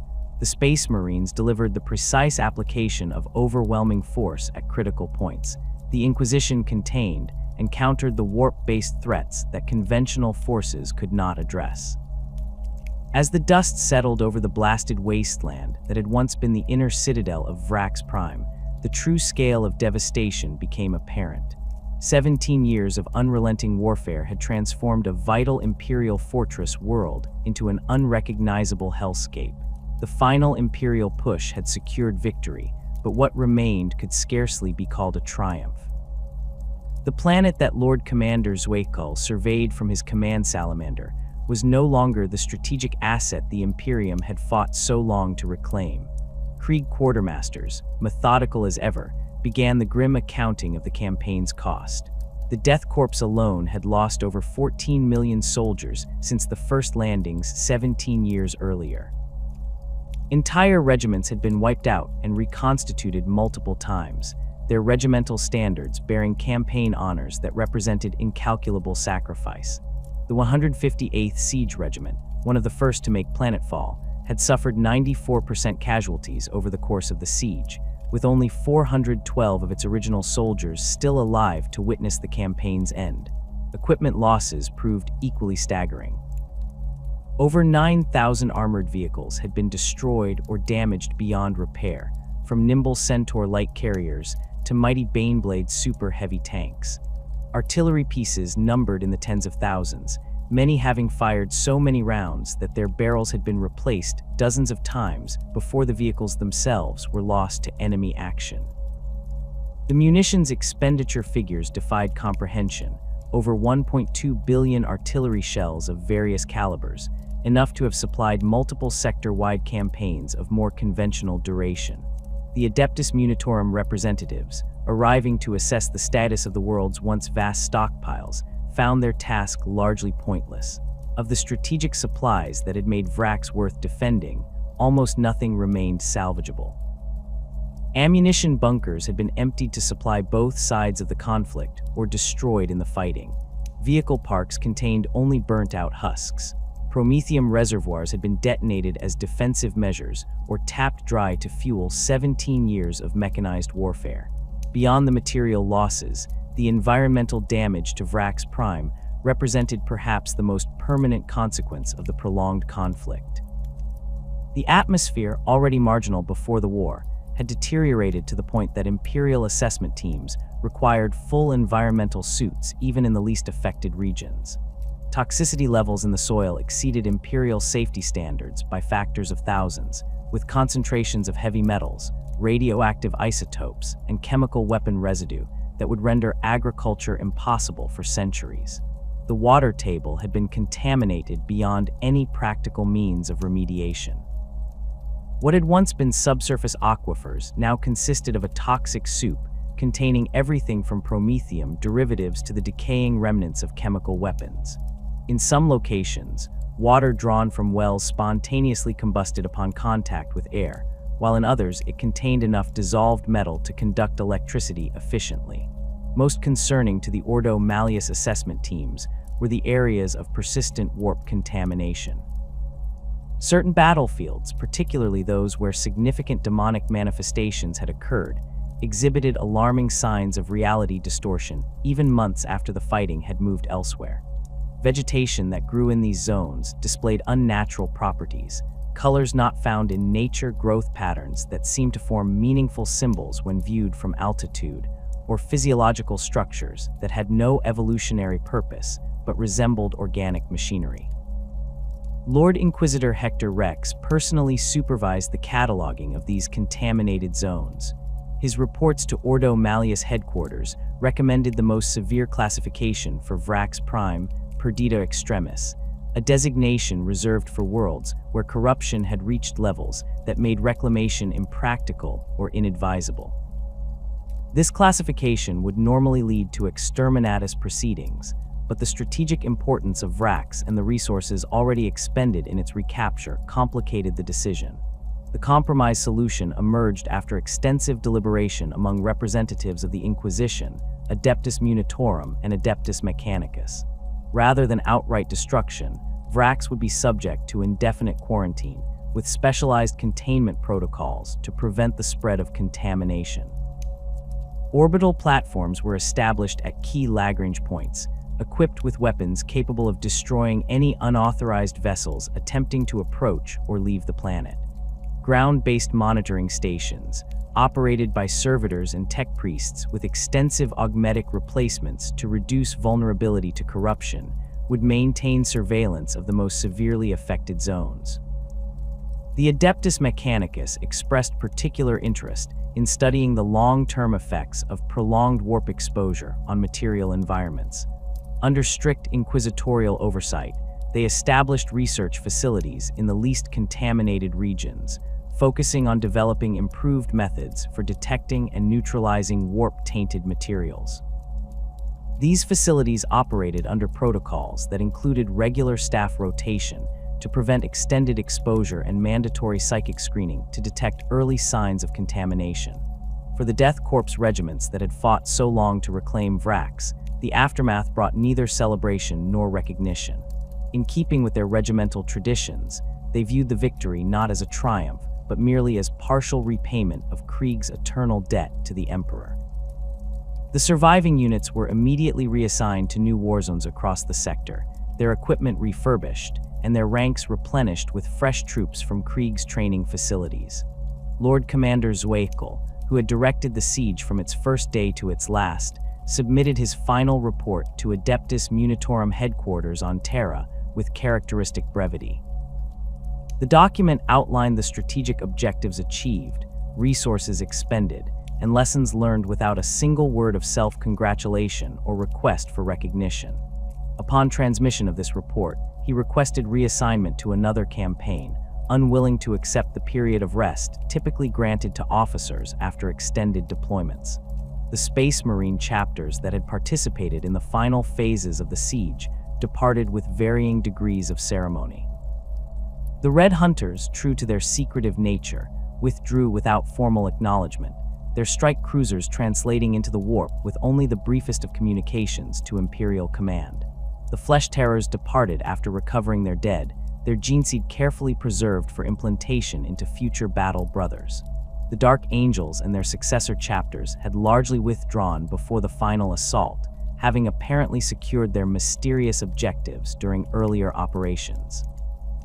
Only a small contingent remained to observe the campaign's conclusion, and these departed immediately upon confirmation of victory, taking with them several sealed containers whose contents were never disclosed to other Imperial forces. Perhaps most significant in the campaign's aftermath was the reassessment of Imperial siege doctrine prompted by the Vraks experience. The Adeptus Munitorum commissioned an extensive analysis of the operation, seeking to identify factors that had extended the conflict well beyond its initially projected 12-year timeline. This analysis, conducted by a team of strategists and logisticians with no direct involvement in the campaign, produced findings that would influence Imperial military planning for centuries to come. The report identified several critical factors that had contributed to the prolonged nature of the siege. First among these was the underestimation of Cardinal Zaffin's preparations. Intelligence assessments had failed to detect the extent of his fortification efforts or the sophistication of the defenses he had established using resources diverted from Imperial stockpiles. This highlighted the need for more comprehensive surveillance of key strategic installations and stricter oversight of high-ranking ecclesiarchy officials with access to military assets. Second was the failure to anticipate outside intervention, particularly from traitor Astartes elements. The original operational plan had treated the conflict as a straightforward suppression of rebellion rather than a potential chaos incursion, resulting in force composition and tactical approaches ill-suited to countering the threats that eventually emerged. Future planning would incorporate contingencies for escalation, with pre-designated reinforcement schedules and trigger points for requesting specialized assets such as Space Marine or Inquisitorial support. Third, and perhaps most consequential for future Imperial operations, was the assessment of the Death Korps' approach to siege warfare. While their determination and willingness to sustain casualties were acknowledged as valuable assets, the analysis suggested that their methodical, attrition-based tactics had potentially extended the conflict unnecessarily. More flexible approaches, incorporating targeted deep strikes and greater emphasis on maneuver warfare where terrain permitted, might have achieved the same objectives with fewer losses and in less time. This critique led to a broader reevaluation of specialized siege regiments within the Imperial Guard. While the Death Korps would continue to serve in their traditional role, future siege operations would more frequently incorporate elements from other regiments with complementary tactical doctrines. Catachan jungle fighters, for instance, might be deployed to exploit weaknesses in perimeter defenses, while Elysian drop troops could secure key objectives behind enemy lines, disrupting command and control networks that supported cohesive defense. The logistical aspects of the campaign received particular scrutiny. The sheer scale of supply requirements for a 17-year siege had strained Imperial transportation networks across the entire sector, diverting resources from other potential conflict zones. Future planning would emphasize more efficient use of local resources where possible, along with the development of improved recycling technologies to reduce the constant flow of replacement materials needed to sustain extended operations. Inquisitorial assessment of the campaign focused primarily on the warp-related aspects that had emerged as the siege progressed. The gradual corruption of Vraks and its defenders represented a pattern observed in other prolonged conflicts, suggesting that extended warfare itself could thin the barrier between real space and the warp under certain conditions. This finding led to the implementation of new protocols for monitoring long-duration campaigns, with specialized Ordo Malleus assets assigned to detect early signs of warp contamination before they could develop into major incursions. The Grey Knight's involvement, while limited to specific operations targeting demonic threats, provided valuable data on the effectiveness of various containment and banishment techniques in active warzone conditions. Brother Captain Arvan's detailed after-action reports, classified at the highest levels of inquisitorial security, would inform Grey Knight's tactical doctrine for centuries to come, particularly regarding operations in environments where prolonged conflict had weakened reality's fabric. For the common citizens of the Imperium, the Vraks campaign entered historical records as simply another victory for the Emperor's forces, the details sanitized, and the true nature of the enemy obscured behind euphemisms and deliberate omissions. Preachers of the ecclesiarchy incorporated heavily modified accounts of the siege into their sermons, emphasizing the fate that awaits those who turn from the Emperor's light, while carefully avoiding any mention of the specific heresies involved or the demonic entities that had manifested. In the decades following the campaign's conclusion, Vraks Prime remained under quarantine, its status reviewed periodically by joint committees representing the Inquisition and Adeptus Munitorum. Each assessment found the contamination levels essentially unchanged, the warp-tainted zones neither expanding nor diminishing, but existing in a state of unnatural stasis. The research facilities established by the Adeptus Mechanicus continued their work, developing increasingly sophisticated methods for detecting and measuring warp contamination, though practical means of permanently cleansing affected areas remained elusive. The strategic value of Vraks, once considered worth the immense cost of the 17-year siege, diminished as Imperial military doctrine evolved. The concept of massive planetary stockpiles, vulnerable to capture or corruption, gave way to more distributed supply networks with redundant storage facilities spread across multiple systems. While this approach increased transportation requirements, it reduced the strategic impact of losing any single installation and complicated enemy attempts to target critical supply nodes. In the final analysis, the Siege of Vraks stands as both a testament to Imperial determination and a cautionary tale about the true cost of warfare in the 41st millennium. The reclamation of the planet consumed resources that might have secured a dozen other worlds, while the prize itself proved ultimately worthless, a contaminated husk that could never again serve its intended purpose. Yet the knowledge gained, particularly regarding the containment of warp contamination and the countering of demonic incursions, would save countless lives in future conflicts across the Imperium. For the Death Korps of Krieg, Vraks became another chapter in their long history of atonement through sacrifice, neither more nor less significant than dozens of other campaigns fought across the millennia. The lessons learned would be incorporated into their training, the tactics refined based on battlefield experience, but the fundamental approach remained unchanged, the methodical application of overwhelming force, regardless of cost, until victory was achieved or no soldiers remained to continue the fight. The Emperor's judgment had been delivered to Vraks Prime through 17 years of unrelenting warfare, leaving behind a world scoured by fire and forever marked by its brush with the ruinous powers.